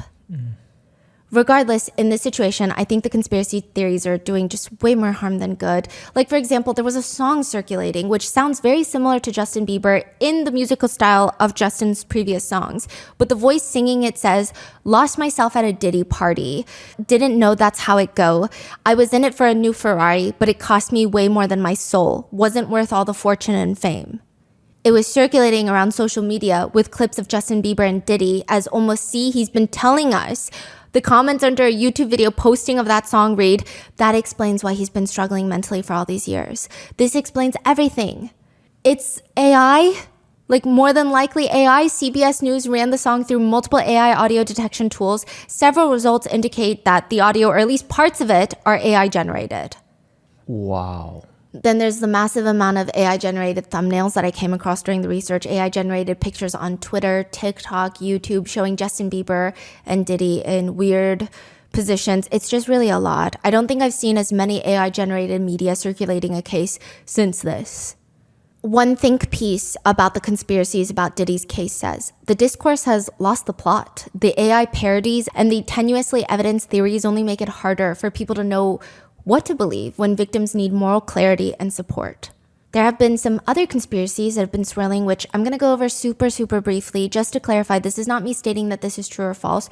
All I can state is I don't know if this is the best time or place to have these conversations without authorities verifying anything when there are actual alleged victims that are coming forward with stories that they feel need to be shared. I think like even when you just, whatever you said so far, at least for me, now I kind of know what's conspiracy and what's AI. Like otherwise I would never know this. And you know, even when I was researching, the amount of anxiety because people just be posting whatever saying it's fact. And I'm like, okay, I had to cross-reference, try to fact check as much as I could, but certain things like I could only fact check through like Justin Bieber's fan accounts that have been around for a decade because it's like, the mainstream media isn't writing about this a decade ago because it wasn't news back then, right? So it's very hard to try and find what is real, what is not. And it is kind of scary about the whole AI aspect. But there are some conspiracies online. Like I said, I think it's just not the most productive right now that Diddy might be connected to more deaths in Hollywood. One conspiracy theory alleges that Diddy had something to do with Aaron Carter's death. A viral tweet alleges that Aaron Carter was among Diddy's list of victims and that in 2022, Aaron Carter allegedly had plans to speak up about Diddy and his parties, soon after he passed away. For those unfamiliar, Aaron Carter was a child star on Nickelodeon. His first debut album for music was released when he was 9. He passed in 2022. He was found in his bathtub. The cause of death was the effects of drugs found in his system, which led to him drowning in the tub. The theory is that Aaron Carter, quote, this is a comment, Aaron Carter was killed right before he was about to expose what happened at P. Diddy's trafficking parties, where he was a childhood victim of drug abuse and Aaron Carter released albums under Sony Music Group Entertainment, which is a parent company for Diddy's Bad Boy Records. Some netizens have pointed to Aaron Carter's last tweet saying, "Yo, Kanye, let's talk man to man." But others state, well, Aaron Carter has publicly criticized Kanye West about his public behavior and the family drama that has been happening with Kanye West and his family. One netizen comment reads, "There's a lot of conspiracy bullshit on X and TikTok. Don't believe everything you hear. Aaron had his own demons. I don't think he was ever part of the Diddy clique, but people seemingly now want to include every celebrity that ever took a picture with Diddy, which is just dumb." And then there's, of course, other allegations that he was involved in other celebrities, passings, recent, past, present. It's a lot. I think that some netizens feel very frustrated because it feels like the victims who have actually, the alleged victims that have actually filed lawsuits against Diddy, and these lawsuits, many of them are publicly available online, it feels like their stories don't deserve to be heard and don't deserve attention because these celebrity conspiracies are more interesting. We have covered most of those lawsuits throughout the span of these 4 episodes. So now let's cover the artists that do not like working with Diddy, allegedly. Dawn Richards, who is also suing Diddy, she's more part of the work aspect. A lot of her lawsuit is detailing the work relationship that they had and the alleged unpaid wages, unfair treatment. So let's cover all of those next because I think a lot of the actual allegations have been covered. Drake is somebody that has a long history with Diddy. Drake posted a scene from a movie, The Big Short, where Ryan Gosling's character says, "I never hung out with these idiots after work. Ever. I had fashion friends." Many netizens believe that's him saying that maybe he hung out with Diddy at work, but he never hung out with him after work. Because technically they have bumped into each other a lot at the same events, rubbing shoulders, but it does not appear that they are close. Which, interestingly enough, it seems like Diddy and Drake actually never liked each other. In 2018, they allegedly got into a fight outside of the Live nightclub in Miami Beach. Apparently, the two were having conversations about getting on a song together, but allegedly Drake bought the rights, released the song without Diddy's quote-unquote permission, which angered him, allegedly. The song is 0 to 100. Diddy felt like that was his song. I don't know. Sources allege that Diddy went up to Drake at DJ Khaled's birthday party in Miami, said, "You will never disrespect me." And some sources describe it as physical altercation. Some sources say Diddy punched Drake. Some sources say Diddy slapped Drake. Diddy denies all allegations of the physical altercation, but either way, I don't think the two like each other. Diddy also allegedly does not like Kendrick Lamar or J. Cole because Kendrick Lamar said that he was the king of New York. And Diddy took offense to that, allegedly, and got into a huge fight with J. Cole because J. Cole was trying to stand up. It was a whole thing. Wow. So there are artists that don't like him, and especially from Diddy's own artists that were previously signed with Bad Boy Records. It seems like majority of them don't like him, from what I can tell on just the internet. Former Bad Boy artists claim that he would either force himself as a producer or songwriter on songs that he didn't even work on, just muscle his way into getting into those credits so he could get streaming rights, royalties, or force himself to get a few lines in each song so that he could charge his own artists a massive special guest appearance fee for himself, allegedly. Wow. Mark Curry, a former artist, claims the guy is just weird in general. He shares a story of how insecure Diddy is. These are his stories. Again, I can't vouch if they're true or not, but he claims that Diddy hated when girls didn't like him and preferred the artist on his label. Prefer the artist? Yeah, like when girls, because, you know, Mark Curry was stating that he doesn't have as much money as Diddy. He doesn't have power like Diddy. He's not a household name like Diddy, you know? Yeah. But sometimes girls just like him more than they like Diddy. Diddy said, "How dare you?"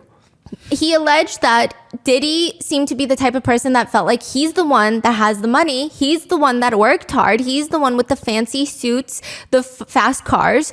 These artists are up and coming. They don't have it like he does, and the girls still like them. It feels like an insecurity complex if this is true. I don't know. He allegedly hated it to the point where he almost spat on a girl.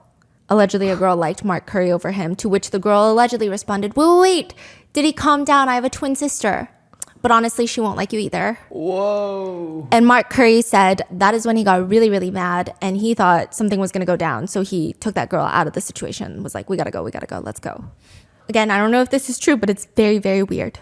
Diddy even responded to the artists who hate him on The Breakfast Club. He says, "There has been negative propaganda put out about me. It's just really strained and tried to stain my legacy. My name is Diddy Sean Combs. I never took nothing from nobody a day in my life. All I've ever given is opportunity and more money than a person was making."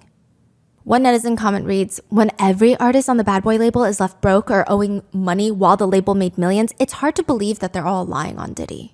Diddy was on the Graham Norton show a few days before Cassie's lawsuit dropped in 2023, and he's going on this whole spiel about his name change. Netizens think the interview is fascinating in hindsight. Graham Norton asks him if they should call him Love then, to which he responds, "This is the ultimate goal. I have become Love." And it's love versus hate. And I choose love. That's my new name, and love wins. Love wins. Let's go, y'all. Netizens write about the interview. The amount of affirmation he gets when he looks around at them and they all give him exaggerated head nods, it just shows how much power he feels when he walks into every room every single day. Nothing but yes men all around him. He's just so corny. Yeah, another netizen comments, "There's a lot of toxicity in the world right now." The nerve to say that. Another one reads, "Love wins." The judge, are you sure about that? Diddy says in another podcast interview about his decision to give artists their publishing rights back. He says, because he said all the Bad Boy artists, they're going to get their publishing rights back. He said it was more of me just evolving as a businessman, you know, a person that really wants to change in the world. Once you start asking for change in this world, you have to look within and be part of that change. It was evolving as a businessman and just changing. It's the right thing to do. It's the love frequency. He continues, if you have a chance to do the right thing, why wouldn't you want to do the right thing? I want to be that change that I want. I have to be responsible and accountable for myself. I'm just moving in God's purpose. You get to a point in your life where you pick purpose over profit. Mark Curry, a former artist of Diddy, said about the whole publishing rights thing, what's it even worth now? You ever had somebody owe you $50? When you needed it back, they didn't pay you. Then by the time that they do pay you, that $50 doesn't mean the same as it did when you needed it. That's how I feel. I wanted it when it was making money, not after all it's gone. What am I going to do with that? In fact, it's an insult. It's like getting a Nissan. Like, you are owed a Nissan 15 years ago when it's brand new. It has value. But now he wants to give you the Nissan 15 years later after he already drove it around, took the value. Like, what do you mean?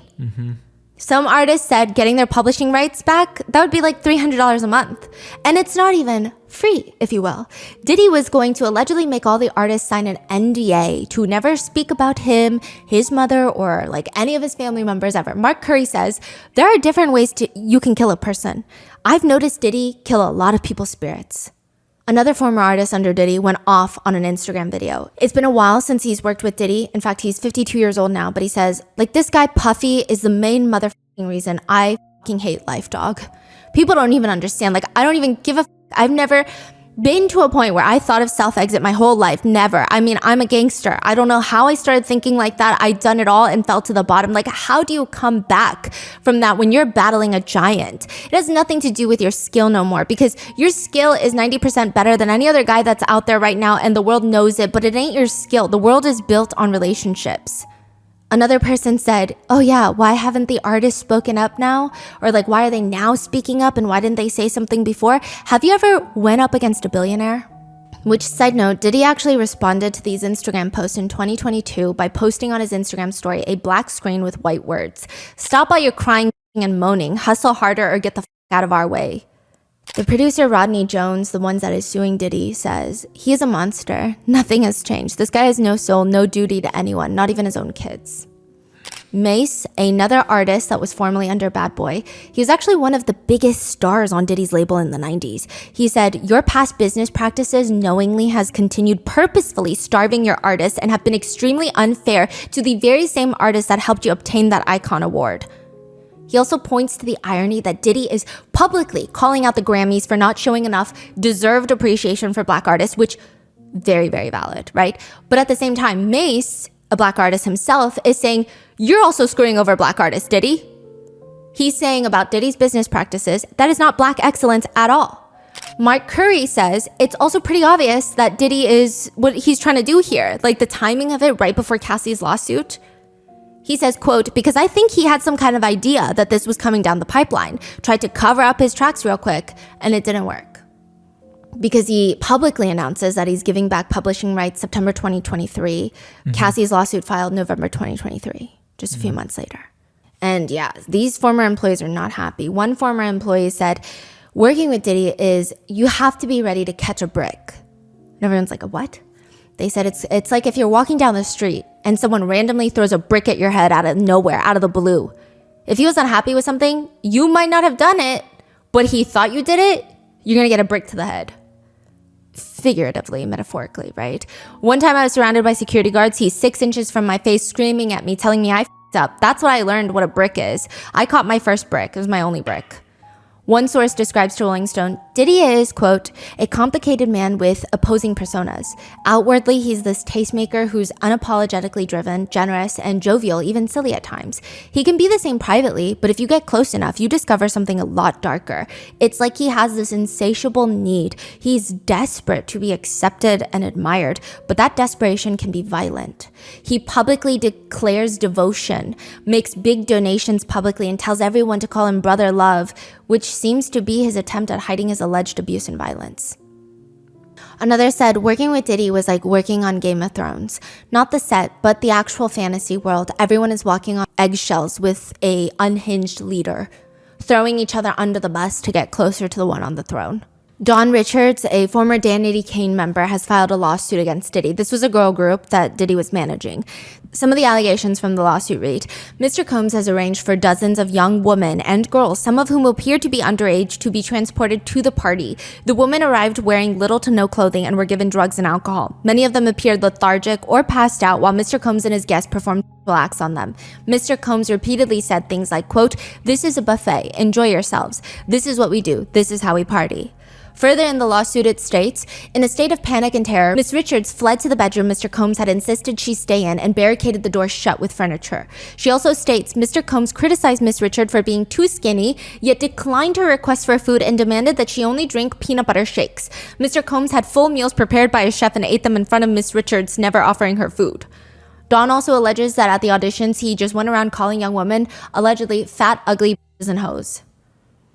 Aubrey O'Day, another artist signed under Diddy, who also was on Danity Kane, working there, she said about working with him, "We were scared to death with what would just happen with Puff each day. There was just no room for error. Diddy was one of the most intense people you could ever work with. I experienced everything from race remarks to sexism, and a lot of it was scary."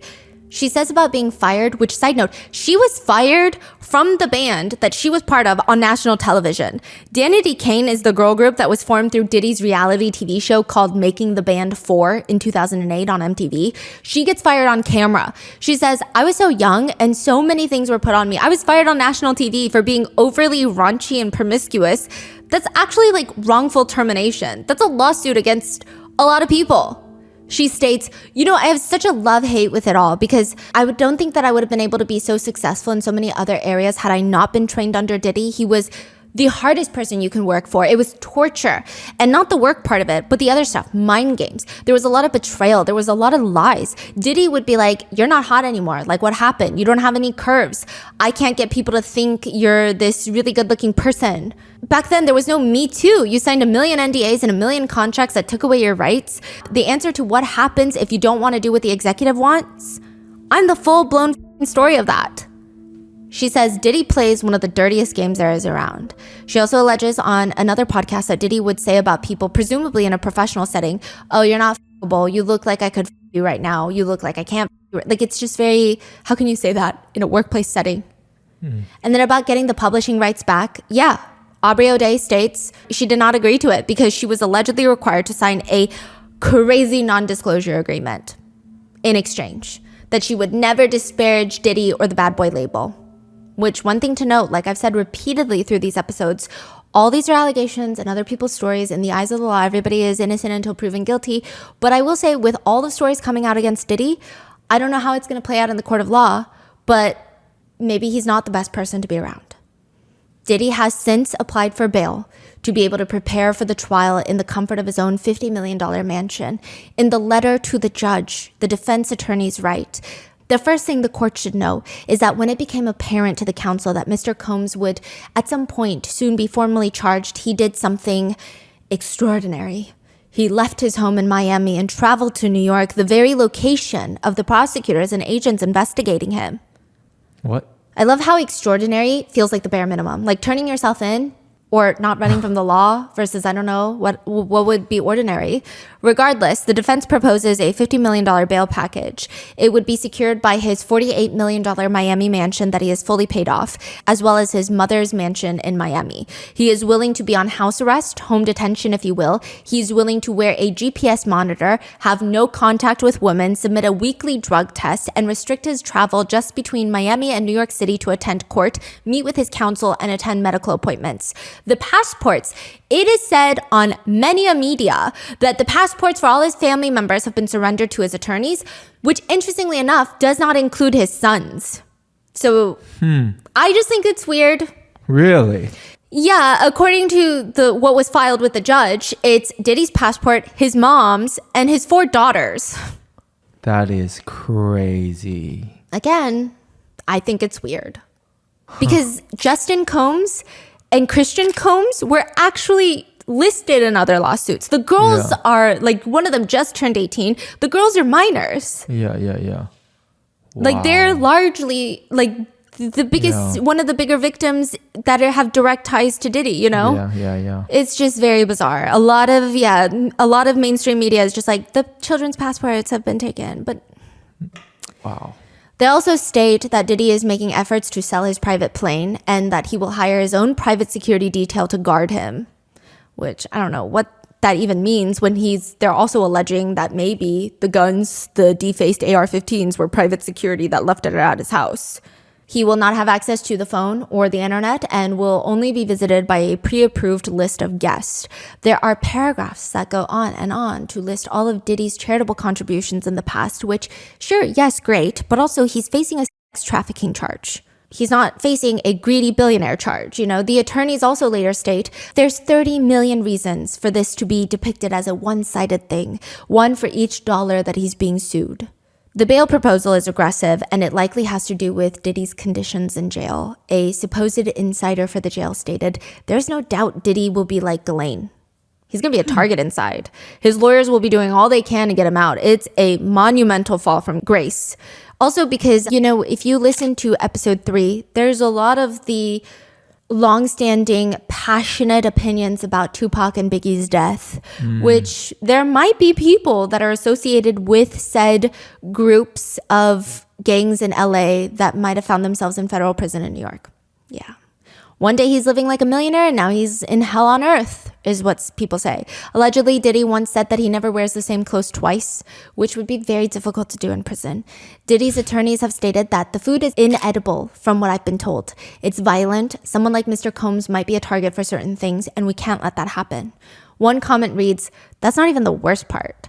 The worst part is this dude is dealing with all this stuff while suddenly going cold turkey from every upper and downer and pink and purple and white pill and powder you can think of. Not only that, he's suddenly going cold turkey on whatever he smoked and whatever he drank. Can you imagine?" Oh my goodness, that's crazy. It's going to be a very sobering moment for him, which many netizens agree that he most likely deserves every ounce of suffering for that hotel beating video alone. We're not saying that he's guilty of all the other allegations. We're just saying, yeah, well, that video told us all we need to know about sympathy or no sympathy of him being in prison. Side note, in a Vogue segment when Diddy was getting ready for the 2023 Met Gala, he said he has one of the most extensive male beauty routines in the world. First, he gets in the sauna for an hour, then he gets into an ice bath, and they have this new ice cupping therapy, and then he takes a sip of De Leon tequila, and then he hits the red carpet, and he's ready to shine and spread love. One inmate says, "Yeah, no, you're not getting any of that. In fact, there might be mold in food. The food's going to be cold. People are going to try to tamper with your food. There might be mold." The prosecutors don't care. They essentially said womp womp. They state in their letter to the judge that Diddy should not be released on bail. They also reference the Epstein case, R. Kelly's case, Keith Raniere's case, the NXIVM cult leader, as well as Lawrence Ray, the college cult leader that we did 2 episodes on. As reference, they quote, "Sex trafficking defendants, regardless of the age of their victims, are routinely detained pre-trial, especially when they have engaged in repeated obstructive conduct. Additionally, they questioned the fact that Diddy should be able to use his wealth to set up a proposed bail package. Because all of this is just because he's a billionaire. Well, was a billionaire. Because if he was Joe from down the block, he would not be able to propose a bail package like this for the trafficking charge. Moreover, they state, simply put, he's a serial abuser and a serial obstructor. They also state that shortly after another lawsuit was filed against him in November of 2023, this is before his arrest, according to prosecutors, Diddy reached out to a victim of alleged SA, to try and ask for her, quote, support and friendship. The prosecutors state, in those calls, he attempts to convince the victim that she willingly engaged in acts constituting sexual abuse. Allegedly, days after Cassie filed her lawsuit, Diddy allegedly called an unnamed victim that he was financially supporting. And that woman texted Diddy back later, allegedly stating that reading Cassie's lawsuit felt, quote, "I was reading my own sexual trauma. It makes me sick how 3 solid pages, word for word, is exactly my experiences and my anguish." Wow. But according to prosecutors, Diddy continued to allegedly gaslight the woman, trying to convince her that she remembers incorrectly, and she in fact did want those things to happen, that she essentially consented to it all. The court papers claim that Diddy told the victim, if she continues to be on his side and provide support and friendship, that she doesn't have to worry about anything else, which is a thinly veiled reference to continuing that financial support. Diddy and his attorneys have denied. Diddy's attorneys state that the phone calls were not to intimidate anyone. It was just he was calling potential witnesses to let them know that his attorneys wanted to speak with them. They also state that this behavior was, quote, the furthest thing from witness obstruction I can think of. I don't know if that would ring true for me. Ultimately, the judge has denied the request for bail twice, 2 separate judges. The judge said, "My concern is that this is a crime that happens behind closed doors. I don't know that you can control yourself. There are simply no conditions that would ensure that the defendant's efforts to obstruct and tamper with witnesses will stop. In sum, the defendant's long history of violent conduct makes clear that even the most stringent bail conditions will not suffice to ensure the safety of the community." He will likely have to stay in prison or jail until his trial. And as for the dozens of lawsuits filed against him, it's likely that Diddy will not face those civil lawsuits before his criminal trial has concluded. For example, Bill Cosby, Harvey Weinstein, Danny Masterson, they all filed motions to delay their civil litigation by their accusers while they're being tried in the criminal court system. Which, of course, if he's convicted in the criminal case, that would obviously be very helpful to the plaintiffs. According to one lawyer who repped Cosby victims, he said, "You want a convicted felon sitting at the defense table across from you." But many say, even from behind bars, the man is terrifying. One insider source told media outlets, "He's so powerful, everyone was afraid to cross him. Even though he's behind bars now, he's still powerful. He's incredibly smart, he knows a lot of people, and he's helped a lot of people. So a lot of people owe him, and he knows that. He's capable of a lot, much more than people think even now." Another ex-employee says, "He's someone you don't want to make an enemy of. When people do go against him, that person gets ostracized." It is stated that Diddy's attorneys are planning to file a new petition for pretrial release. They state there is, quote, "new information that has come to light," but they don't specify. One of the attorneys representing a victim said, they're not going to get scared because, quote, "courage is contagious." Diddy's mom finally made a statement. It reads, "I come to you today as a mother that is devastated and profoundly saddened by the allegations made against my son, Sean Combs. It's heartbreaking to see my son judged not for truth, but for a narrative created out of lies, to bear witness what seems to be like a public lynching of my son before he has had the opportunity to prove his innocence is a pain too unbearable to put into words. Like every human being, my son deserves to have his day in court, to finally share his side and to prove his innocence." Which is kind of a hard statement to digest when you consider there is video footage of him being incredibly violent with Cassie, to which his mom states, "I am not here to portray my son as perfect," because he is not. He has made mistakes in his past, as we all have. My son may not have been entirely truthful about certain things, such as denying that he has ever gotten violent with an ex-girlfriend when the hotel surveillance showed otherwise. Sometimes the truth and a lie become so closely intertwined that it becomes terrifying to admit one part of the story, especially when it's outside the norm or too complicated to be believed. This is why I believe my son's civil legal team opted to settle the ex-girlfriend's lawsuit instead of contesting it until the end, resulting in a ricochet effect as the federal government used this decision against my son, interpreting it as an admission of guilt. It is important to recognize that none of us, regardless of our status, are immune to fear or mistakes. Not being entirely straightforward about one issue does not mean my son is guilty of the repulsive allegations and the grave charges against him. These lies thrown at him are motivated by those seeking a financial gain and not justice. These individuals saw how quickly my son's civil legal team settled his ex-girlfriend's lawsuit, so they believed that they could receive a quick payday by falsely accusing my son. Say my son one more time. To make matters worse, the federal government is now using these lies to prosecute my son. The injustice has been unbearable for our family. The worst part of this ordeal is watching my beloved son be stripped of his dignity, not for what he did, but for what people choose to believe about him." She says, "Watching the world make jokes and laugh at my son's life crumbling before our eyes is something I can never forget." Then don't forget it. She continues, "It is truly agonizing to watch the world turn against my son so quickly and easily over lies and misconceptions without ever hearing his side or affording him the opportunity to present his side. I ask his supporters, fans, colleagues, friends, and the public to not judge him before you've had the chance to hear his side. I beg you to think about those who have been wrongfully persecuted and to remember that not everyone who has made mistakes in life deserves to have their entire existence judged by a single action or a few mistakes." This is the worst thing ever. Yeah, I mean, I think it would have sufficed as this is a private matter. Versus my son, my son, my son, my poor baby, my son. To which someone comments, she sounds like she is part of the reason that he turned out this way. Oh, yeah. Another reads, she failed as a mother. She should be ashamed. Typical mom response, nothing to see or read here. Yeah, says every mother in history. I hope someone shows her the tapes. One netizen writes, monsters often come from monsters. Which, side note, while Diddy's mom was on her way to court, someone heckled her outside screaming, Janice, your son is a predator. Your son is a predator and deserves to be locked up. Which I don't know if that's appropriate, but it does seem like it stems from her very public, bizarrely written statement of her son. And this so-called public lynching.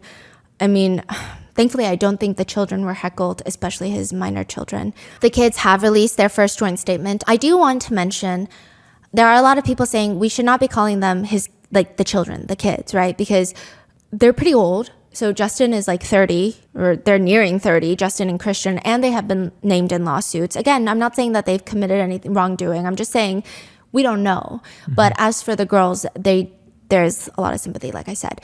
They released a joint statement in regards to conspiracy theories and the calling of the reinvestigation into Kim Porter's death. But they also released a secondary joint statement that reads, this past month has devastated our family. Many have judged both him and us based on accusations, conspiracy theories, and false narratives that have spiraled into absurdity on social media. We stand united, supporting you every step of the way. We hold on to the truth, knowing it will prevail and nothing will break the strength of our family. We miss you and love you, Dad.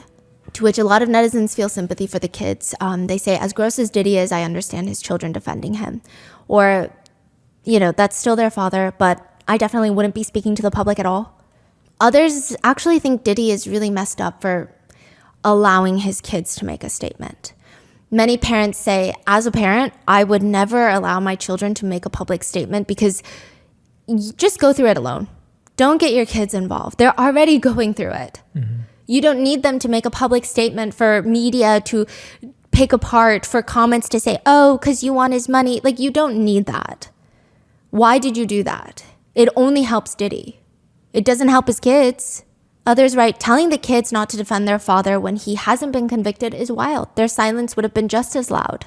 Karine, who wrote the book about her alleged time around rappers, the one that said that she was enamored by Diddy and he said that she'll have you on video with fingers in your butt.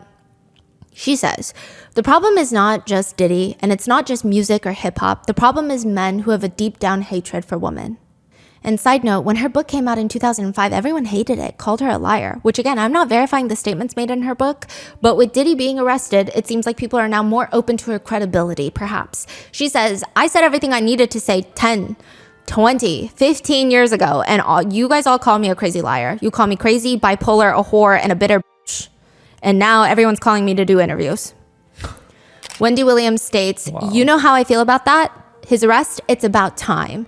But now you have to think, how many more times, how many more people, how many more women? It's just horrible. What is really weird is that I have been told by many people, Wendy, you called it, including some people in my own family who have said the same.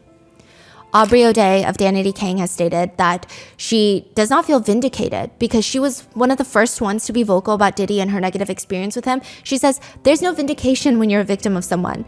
Anyone being exposed or any truths being told don't change the reality of what you experienced. She says about the video of Diddy beating Cassie in the hotel, Diddy did not apologize to Cassie. He apologized to the world for seeing what he did. But she seems hopeful of his arrest. She took to Twitter to say, the purpose of justice is to provide an ending and allow us the space to create a new chapter. Women never get this. I feel validated. Today is a win for women all over the world, not just me. Things are finally changing. When it was released that Diddy's homes were getting raided, 50 Cent posted pictures along with the caption, now it's not Diddy do it, it's Diddy done. They don't come like that unless they got a case. Later, when CNN leaked the hotel footage, 50 Cent said, first they denied that it even happened. Then the tape comes out, so that means everything that man says is a lie. When someone watches that, if they have a daughter and they can imagine her being under those circumstances, that shit is crazy. Like, they let him get away with it. 50 Cent said in a podcast that he did not participate in Freakoffs. He said, I also didn't go to those parties, so the celebrity culture that you don't hear saying anything is because they participated to a degree. I'm just not with all that freaky shit. Like, all that shit he's doing, I'm just not into that type of stuff. I'm just a little more, maybe you could say basic or normal. Kesha has her hit song TikTok, which there used to be a line that reads, first line, wake up in the morning feeling like P. Diddy. But now she has changed it to say, wake up in the morning feeling like P. Diddy. Wow. I don't think she's re-recorded it to reflect in the streaming platforms, but a few months back, she had a surprise appearance at Coachella where she performed the song with the new lyrics. But there are some bad takes out there. Bow Wow has come out to, the Bow Wow challenge. He said he was on a private jet, but he wasn't on a private jet. Right. He has come out to state, I never thought I would see it like this. It's like a whole, Diddy, it's like a hole in the industry. He was such a gatekeeper for the liquor and the clubs. He was everything hip hop. It just didn't feel right because there was no motion. There were no parties after Diddy's gone. There's a hole? Yeah. Wow. Another rapper, Boozy Badass, said Diddy's in jail for basically doing what every other famous entertainer has done. Flew out for threesomes. He just freakier. So we actually are going to call women sex workers who fly in willingly to be with their partners for sex. If that's the case, if you've been flued out and had sex, you should be labeled as a worker. If that's the case, that's 80% of the women reading this. You're a celebrity. You got to fly pussy in. How else are you going to get the pussy but facing, quote, life in prison for doing basically what so many other entertainers have done? Hashtag I disagree. That is crazy. He also continues, I'm starting to feel like this trafficking charge is literally just for flying in for threesomes. And it's being used as a tool to take down hip-hop artists and celebrities. Just think about it. Be careful who you fly in. Netizens have responded to the rapper saying, you're talking like you're on them tapes. So you saw trafficking and said, yeah, that's totally me. Hey, Boozy, shut up sometimes, is another comment. Another comment reads, take your balls out of Diddy's mouth. He's not coming back home. Which a lot of people say they're not surprised considering that he admitted on live stream that he hired workers for his son and nephews when they turned 12 and 13. No. Yeah, he said on Instagram Live, I'm training these boys right. Ask my nephews, ask any of them. When they was 12 and 13, they got head, Yeah, that's how it's supposed to be. Hell yeah, I got my fucking sons. Yeah, I'm fucking right. Yes, a grown woman, super grown, checked his ass out. She's grown. She checked me out too. I know what the she did to them because I'm getting them prepared, man. So he's bragging about allegedly orchestrating essay on his own family members. One of Diddy's alleged victims have also stated she was one of the first to file a lawsuit. She says, this is not about money. It's about making sure that the world sees this man who rose to the level of an icon, but he's actually sick and has left so many victims in the wake of his unpunished, disgusting behavior for years. Another victim who filed a lawsuit but remains anonymous said, I hope the lawsuit will not just hold Sean Combs, but also all of those who acted with him stood silent and actively covered up his behavior. She said that her nightmare is not an isolated incident. Liza Gardner, who named Aaron Hall, the R&B singer, in her lawsuit, her attorney states, it's about damn time. Sometimes justice delayed is not justice denied, so long as justice ultimately arrives. One netizen comment reads, I assume these are just the ones that have enough evidence that a lawyer thinks it can go to trial.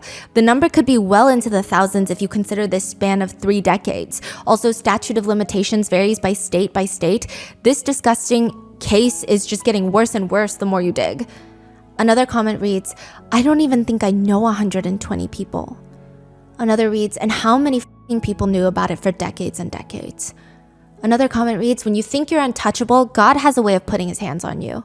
The devil really came back and collected. Diddy is currently facing 15 years to life behind bars if convicted, meaning if he is convicted and somehow given the minimum sentence, he will be 69 at the time of his release. In a segment with Vanity Fair, Diddy states, I'm free as a motherfucker. I live an extravagant life and I make no apologies for it. I'm free as a motherfucker. Ironically, he is wearing a t-shirt that says free on there, which as of recording this video does not hold up to be true. And that is the end of our 4-part Diddy series.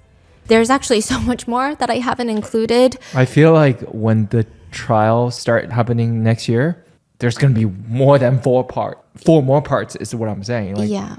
And, I think there were a lot of questions of people saying, why wasn't Epstein's case talked about as much? Which I do think Epstein's case is heavily talked about, right? Mm-hmm. But I think one aspect that people are forgetting in this that I see a lot of discourse on is Diddy and his friends are all famous. So there's a lot of discourse and information pertaining to their past because a lot of it is more public versus a lot of these heads of companies, they can get away with a lot of stuff because they're not public figures.